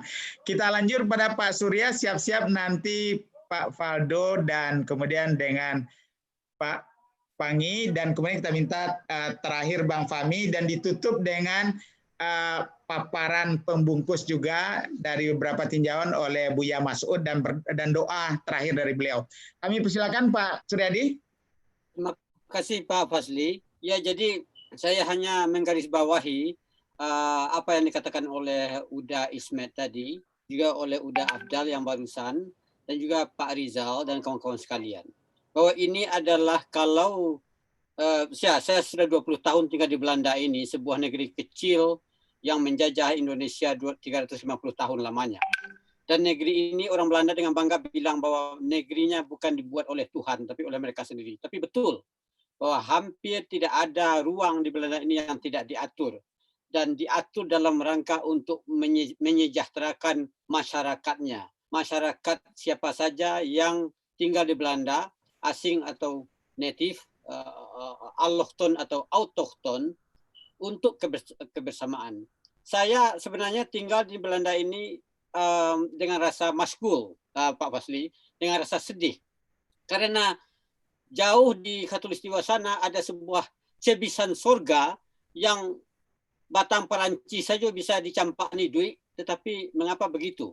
Nah, ini seperti kata Pak Rizal tadi dan juga Uda Afdal, ini adalah critical moment untuk politisi Minang dan orang Minang seluruhnya untuk mentransformasikan Indonesia ini menjadi sebuah negara yang welfare state, negara yang saatnya rakyat sudah harus sejahtera, negara yang para politisinya sejak detik pertama atau malah sebelumnya kemerdekaan dideklarasikan, rakyat menjadi objek untuk kepentingan memperlama kekuasaan, glory diri sendiri dan lain sebagainya. Jadi salah satunya adalah seperti kata Pak Rizal tadi, bahwa kita orang Minang bertanggung jawab untuk menyingkirkan demokrasi kriminal ini dan mengembalikan Indonesia atau mengubah Indonesia ke dalam bahasa tanda kutip jalan yang lurus untuk kemakmuran kita bersama.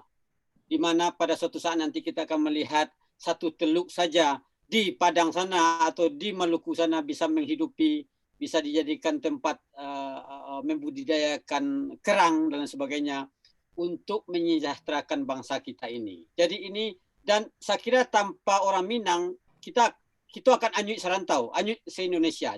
Jadi ini critical moment bagi kita untuk bersama-sama tetap dalam kompetisi secara politis, tapi ada satu visi ke depan yang jauh, yang tidak hanya sampai pada akhir masa jabatan sebagai politisi, terus seperti Pak Afdal tadi kata, dapat uang, terus mengabaikan yang lain gitu. Jadi ini masa untuk orang Minang. Salah satu tonggak, kalau tonggak ini melepaskan, tidak bertanggung jawab, maka saya kira kita akan terus masuk lurah yang lebih dalam Indonesia ini. Itu saja. Terima kasih Pak Suryadi. Adinda Faldo dan Adinda Panggi ya, dan Bang Fahmi, mohon maaf sedikit ini karena Bu Nevi sudah berhasil bergabung, beliau meninggalkan tugas-tugas lain. Bagaimana kalau kita berikan waktu pada beliau sebagai wundo kanduang kita, wakil rakyat di DPR dan juga masih menjadi ketua penggerak PKK. Kami persilakan Bu Nevi. Ya, terima kasih Pak Fazli dan dari narasumber terdahulu yang sudah lebih dahulu untuk masuk ke dalam webinar kita ini, politisi Minang dulu, sekarang dan masa akan datang. Assalamualaikum warahmatullahi wabarakatuh. Kami hormati yang tidak bisa saya sebutkan satu persatu. Tentu kegiatan webinar ini sangat bermanfaat sekali buat saya yang sebetulnya ibu rumah tangga masuk ke dalam dunia politik ini. Jadi tentu saya sangat berbahagia sekali bisa membagi dan juga mendengarkan apa yang sudah disampaikan oleh narasumber sebelumnya, ya, bahwa tokoh-tokoh Minang dari dulu sampai sekarang memiliki deretan nama tokoh nasional yang memiliki darah keturunan Minangkabau. Ya, kita sudah sebut saja ada Muhammad Hatta, Tan Malaka, Agus Salim, Buya Hamka, Tuanku Imam Bonjol, dan sederet nama yang di situ kita lihat bahwa ternyata Minangkabau sebagai industri otak pada masa dahulu dan bisa dijadikan referensi oleh anak cucu kemenangan kita dan pemuda-pemudi Minang pada umumnya. Yang perlu kita pahami betul bahwa kita ini memiliki filosofi yang menunjukkan bahwa kita adalah orang Minang, yaitu adat bersandi-sara, syarat bersandingan kitabullah. Ini kan filosofi umum atau falsafah hidup orang Minangkabau yang baik di rantau maupun yang di ranah yang tidak bisa ditinggalkan dan terupa. Saya sendiri besar lahir di Jakarta, tapi saya ingat betul keluarga besar saya mengajarkan bagaimana adat, bagaimana syarat, ya, dan walaupun kita belum memahaminya dengan baik, tapi apa yang diajarkan oleh orang tua pada masa kecil itu sangat melekat pada kita, ya, sehingga segala cara dilakukan untuk mencapai tujuannya, ya, baik materi maupun imateri, tanpa mempedulikan landasan hidup orang Minang, yakninya syarak mengato, ada memakai, yang artinya Isa mengajarkan, memerintahkan, serta menganjurkan. Sedangkan adat melaksanakan hubungan antar masyarakat dengan etika dan moral sebagai landasan dan acuan. Jadi kalau kita lihat nenek moyang kita di Minangkabau ini sangat syarat sekali dengan budaya, adat, agama menjadi satu, ya, dan itu dijadikan sebagai filosofi yang sangat dipakai oleh seorang Minangkabau sedunia dan tidak lepas dari keminangannya dimanapun dia berada. Ya, kebetulan saya dan Pak Gubernur selama ini selalu bertemu dengan orang Minang dimanapun berada. Mereka bangga menjadi orang Minang, ya. Bahkan kita lihat dengan ada masakan rendang menjadi makanan terlezat di dunia, mereka semakin bangga menjadi orang Minang, ya. Jadi kalau kita lihat bahwa falsafah hidup adat bersandi-sara, syarak dan kitabullah itu memang kita harus sebagai harga mati, ya, buat orang Minang baik di ranah maupun di rantau, ya. Dengan demikian, ya, kita sebagai untuk peran wanita, ya, khususnya, ya, saya melihat bahwa peran wanita harus memunculkan kontribusinya dalam pembangunan bangsa dan negara. Ya, tentu kita tidak bisa melupakan bagaimana sejarah-sejarah kita ada Sabainan Alwi, ada Siti Manggopo, ya, dan banyak lagi yang lain, dan ada Rohana Kudus, Rangkayo Salesana Said. Itu luar biasa tokoh-tokoh perempuan di Minangkabau yang berhasil dengan tulisannya sehingga mereka menjadi pahlawan nasional, salah satunya Rohana Kudus, ya. Mengenai Rasuna Said ada hal menarik, yaitu beliau memiliki moto perempuan harus bisa menjadi pendidik di rumah, jadi di sekolah dan dimanapun dia berkontribusi zakat, tapi tidak melupakan ibu rumah tangga dan istri pada para suaminya. Untuk itu, ya, para perempuan Minang ini sangat berhasil di dunia maupun di luar rumahnya. Selain itu, kegigihannya berjuang membuat pemerintah kolonial Belanda geram sekali melihat perempuan Minang, ya, sehingga dia Rasuna Said, mungkin Siti Manggopo, ya, itu sangat dengan strateginya bagus, ya, dan ini menunjukkan kecerdasan yang dimiliki oleh perempuan Minang.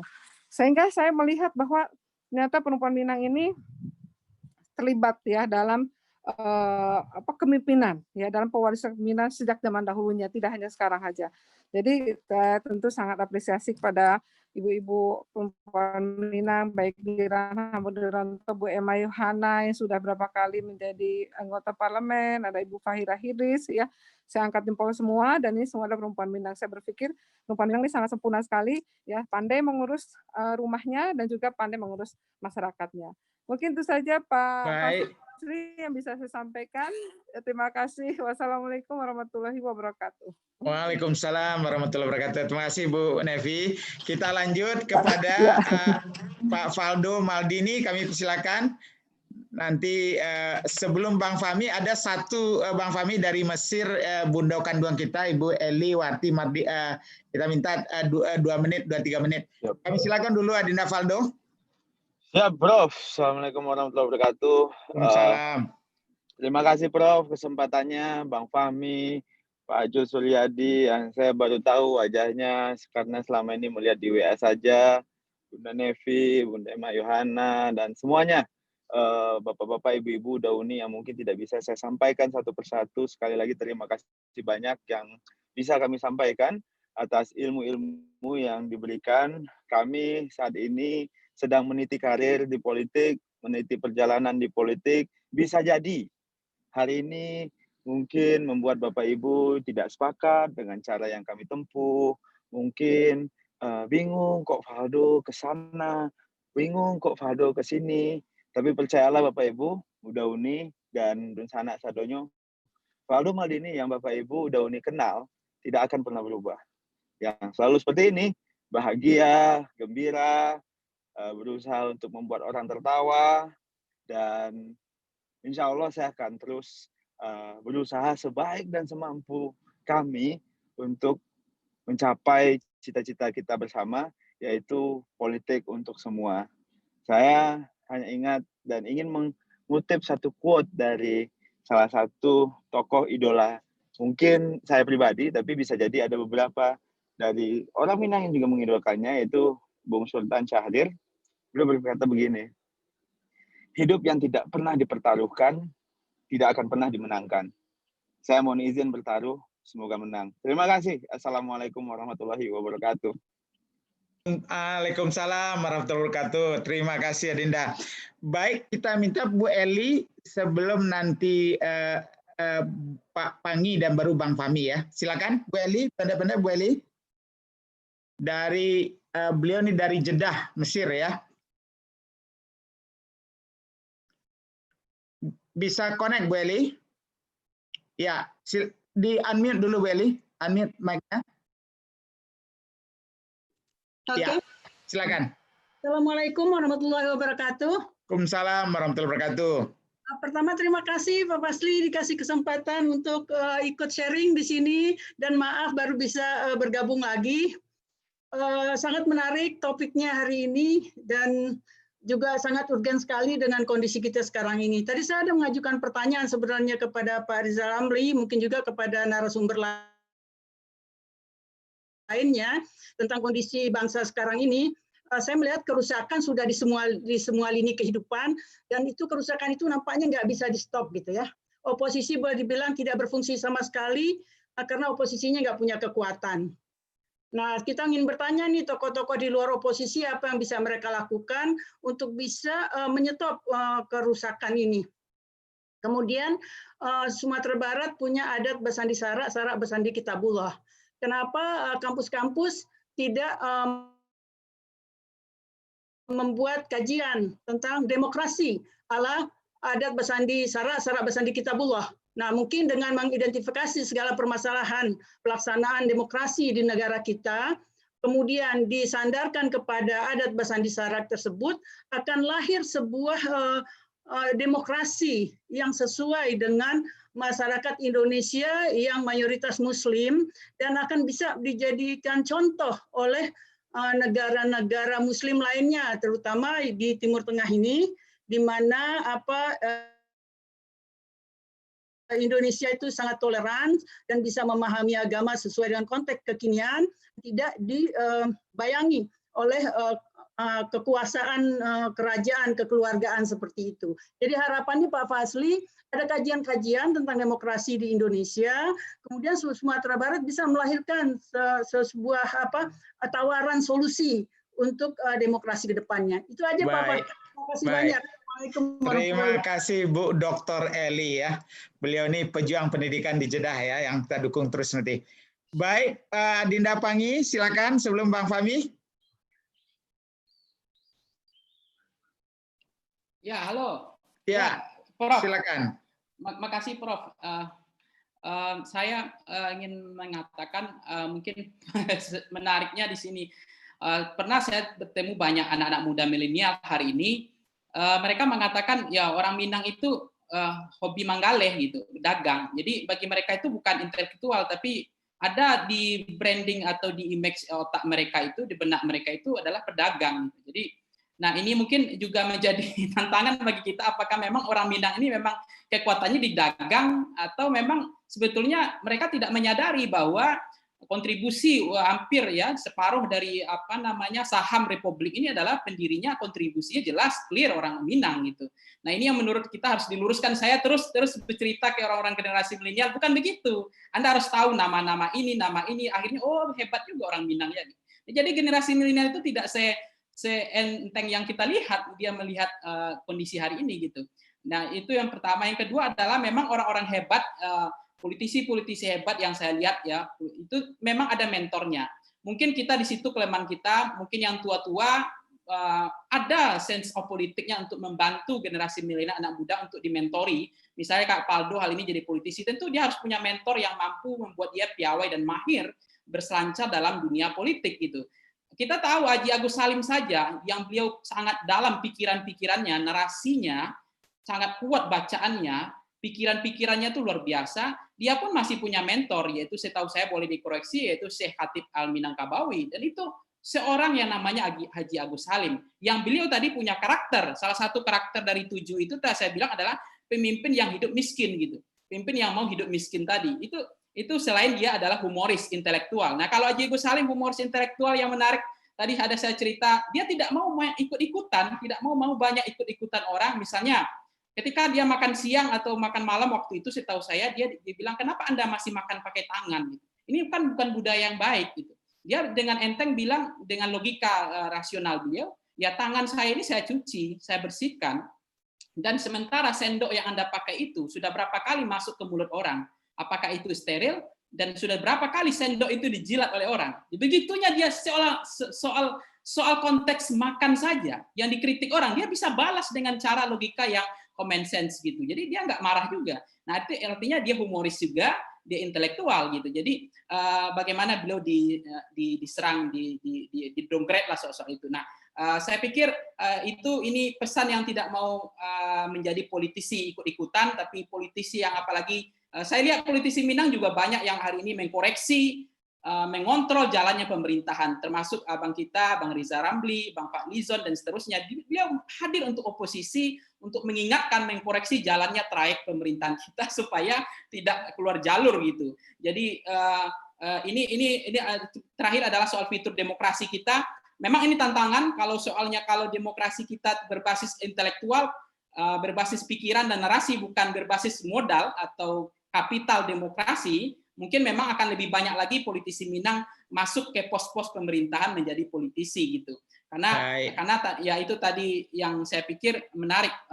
Mungkin terakhir adalah soal jadi Yamin juga saya sering dimakamkan di kampung saya juga di Sawalunto kan, kampung orang tua saya. Saya sering tiap tahun ke sana itu melihat memang banyak sejarah yang tidak bisa dianggap enteng gitu. Karyanya luar biasa. Muhammad Yamin saya hormat, beliau juga pendiri bangsa yang meletakkan fondasi yang kita debatkan soal Pancasila dan Islam. Itu clear sama Muhammad Yamin, tidak ada yang perlu diperdebatkan itu.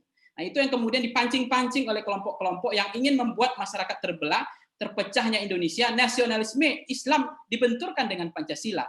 Oke, terima kasih Prof. Fasli Jalal dan terima kasih juga kepada abang saya juga Direktur Eksekutif MDNG Bang Burma Ilyas. Dan semuanya, Bu Nepi, makasih juga. Kemudian ada Bu Emma, ini adalah bundok kandung politisi Minang yang hari ini. Jadi politisi kemarin, hari ini dan masa yang akan datang. Dan mereka hari ini adalah sudah posisi strategis semua. Terima kasih. Assalamualaikum warahmatullahi wabarakatuh. Waalaikumsalam. Baik, kita lanjut kepada Bang Fahmi. Silakan Bang Fahmi dibungkus Bang. Nanti kita tutup dengan pendapat akhir dari Buya Masud dan beliau sekaligus menyampaikan doa untuk kita bersama. Silakan Bang Fahmi, yang dari tadi dengan sabar ini sudah 3 jam nih Bang. Ya. Bismillahirrahmanirrahim. Assalamualaikum warahmatullahi wabarakatuh. Waalaikumsalam warahmatullahi wabarakatuh. Sekali lagi saya sangat hargai langkah dan upaya Saudara Fasli Jalal memfasilitasi satu pertemuan dari berbagai generasi masyarakat Minang. Dan menurut saya, walaupun ini bukan kali pertama kita berkumpul serupa ini, tetapi apa yang Saudara Fasli lakukan, ini menunjukkan hasil yang baik sekali. Dan juga dengan teman-teman Bang, Pak Amri, Pak Burma, dan lain-lain Bang. Adik-adik saya semua. Yang perlu cermati adalah bahwa memang kita perlu melangkah lebih cepat lagi, mengejar berbagai ketinggalan. Secara objektif saya akui ada berbagai kemajuan di kalangan para politisi Minang, tetapi juga banyak kita ketinggalan dibanding dengan suku bangsa yang lainnya. Tapi itu tidak mengapa, memang demikianlah pertumbuhan sesuatu suku bangsa di dalam kehidupan bermasyarakat bangsa ini. Kemudian kita mempunyai kelebihan, saya yakin betul ya, tentang integritas, tentang loyalitas, tentang intelektualitas. Kita memiliki berbagai kelebihan itu dan yang lain-lainnya. Saya mengenal Profesor Emil Salim secara dekat.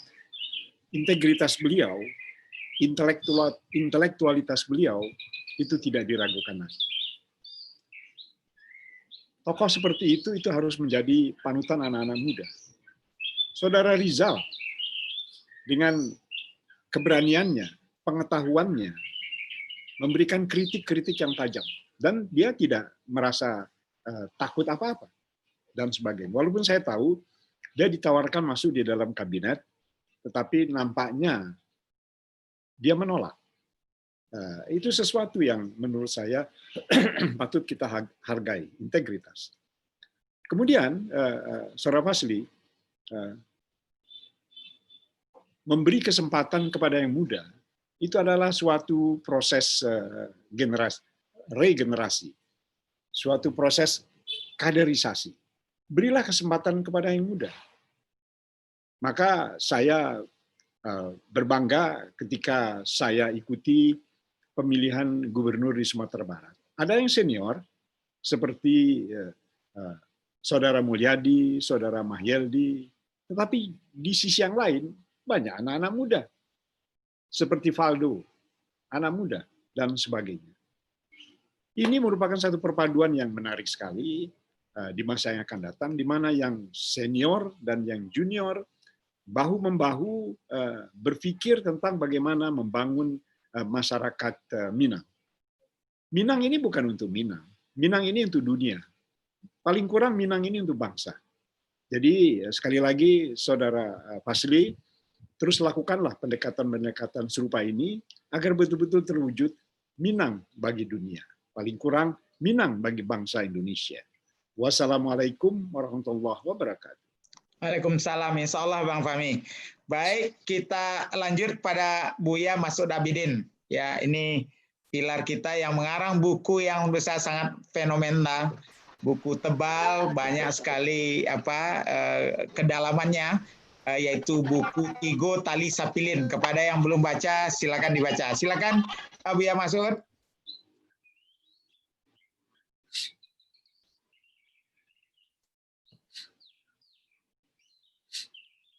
Udah bisa bergabung, Bu ya?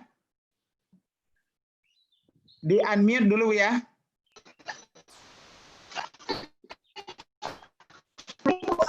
Silakan, Bu ya. Udah bisa, Bu ya?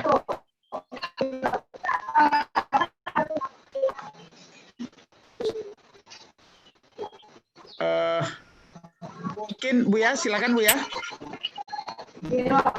Apa akan kalau ditanggalkan headsetnya langsung bicara dengan komputernya kan, Bu ya?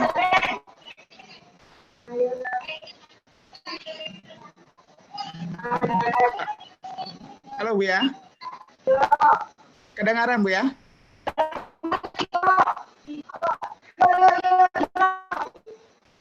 Silakan bicara, Bu ya.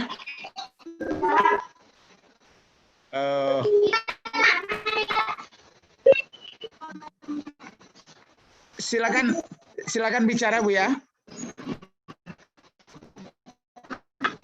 Dimulai aja, Bu ya.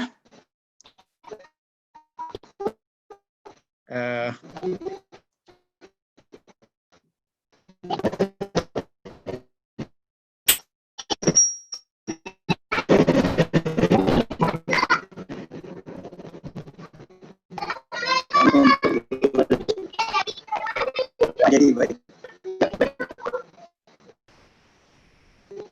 Assalamualaikum warahmatullahi wabarakatuh. Silakan Buya. Waalaikumsalam warahmatullahi wabarakatuh.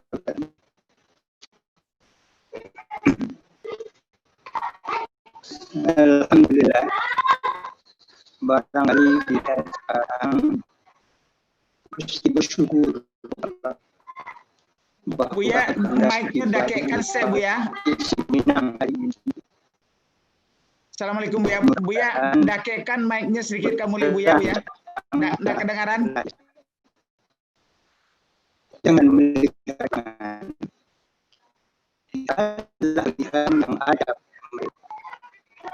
Kemudian jika kita tambahkan, maka sesungguhnya narasi petisi Minang sekarang rujukan yakni para politisi senior yang sudah ada pada masa lalu, baik dalam politisi nasional maupun dalam politisi. Maaf Buya Mas'ud, kurang jelas Buya. Ada satu hal yang perlu kita pahami, bahwa sesuatu tidak akan bisa berdiri manakala tidak ada tempat berdiri.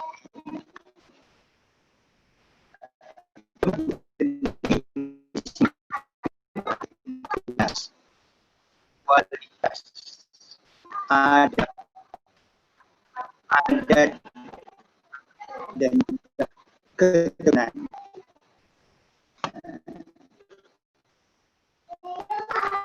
Insyaallah. Ya. Assalamualaikum warahmatullahi wabarakatuh. Assalamualaikum warahmatullahi wabarakatuh. Waalaikumsalam Buya, lebih jelas kini. Silakan Buya. Ya. Assalamualaikum warahmatullahi wabarakatuh. Waalaikumsalam warahmatullahi wabarakatuh. Silakan Buya, maaf ya.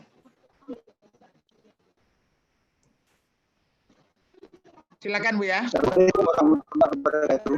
Waalaikumsalam warahmatullahi wabarakatuh. Jadi dengan pasti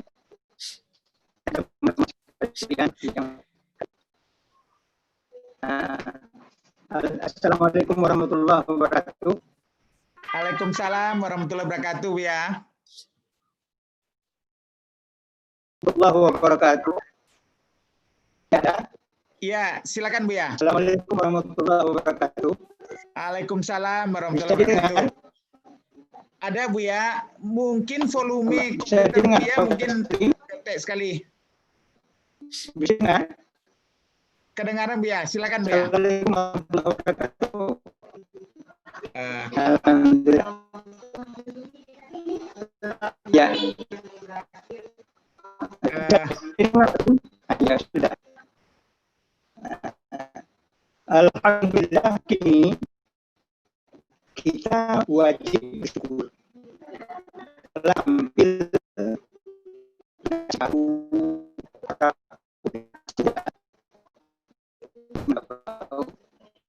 yang berkiprah di daerah ya.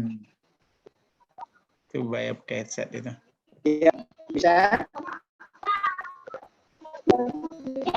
Udah. Ya. Assalamualaikum warahmatullahi wabarakatuh. Bisa didengar Pak Basri? Headset ala kedengaran Buya. Mungkin enggak usah pakai Assalamualaikum headset. warahmatullahi wabarakatuh. Waalaikumsalam warahmatullahi wabarakatuh. Halo. Baik, mic Buya mungkin volumenya ketek. Tak terdengar suara kami. Assalamualaikum warahmatullahi wabarakatuh. Waalaikumsalam warahmatullahi wabarakatuh. Ya. Baik Buya, nampaknya enggak bisa enggak kedengaran Buya.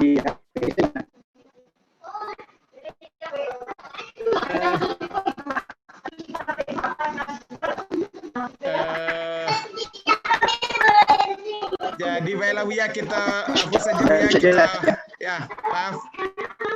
Baik Bapak-bapak dan Ibu, nampaknya ada masalah komunikasi dengan Buya.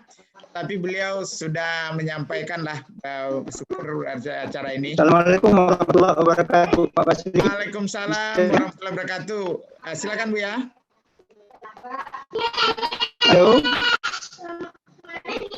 Silakan Bu ya, silakan. Baik, dengar. Ya. Salam. Ya. Kepada seluruh teman-teman yang mengikuti webinar kita sejak tadi. Ya, kepada seluruh teman-teman yang mengikuti kita sejak tadi. Saat ini karena telah tampil generasi-generasi politikus Minang di zaman ini. Ya, kita mesti bersyukur kepada Allah. Ya, sudah bisa didengar, Pak? Kurang jelas Bu ya. Kurang jelas. Kurang jelas Bu ya. Apakah Buya tidak usah pakai headset, langsung aja dengan komputer, bisa nggak ya? Kepada Allah bahwa telah tampil generasi baru politisi Minang, baik yang berkiprah di daerah maupun nasional. Saya melihat jangan dilihat kekurangan mereka, tapi apa yang mungkin kita kembangkan ke depan. Kemudian kekurangan mereka itu sebenarnya bisa ditambah dengan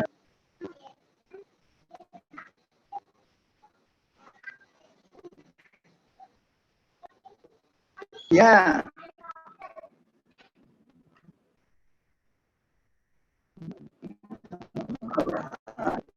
tidak bisa putus-putus Bu ya, kurang kedengaran Bu ya.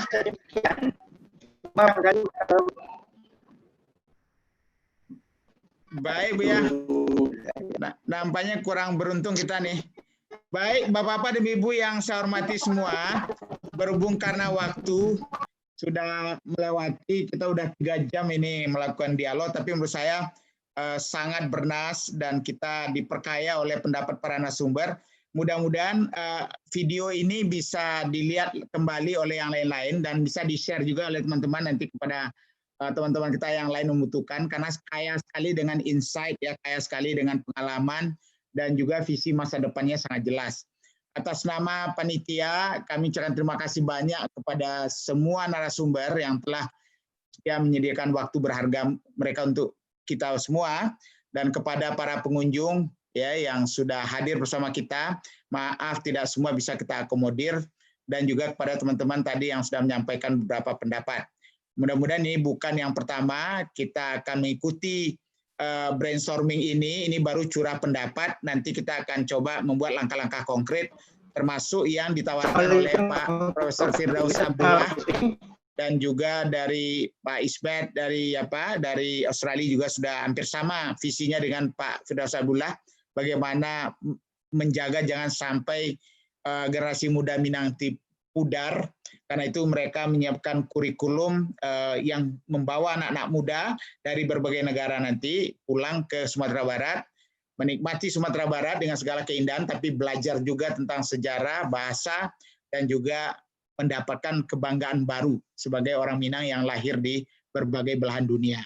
Terima kasih sekali lagi. Billahi taufiq wal hidayah. Wassalamualaikum warahmatullahi wabarakatuh. Waalaikumsalam warahmatullahi wabarakatuh.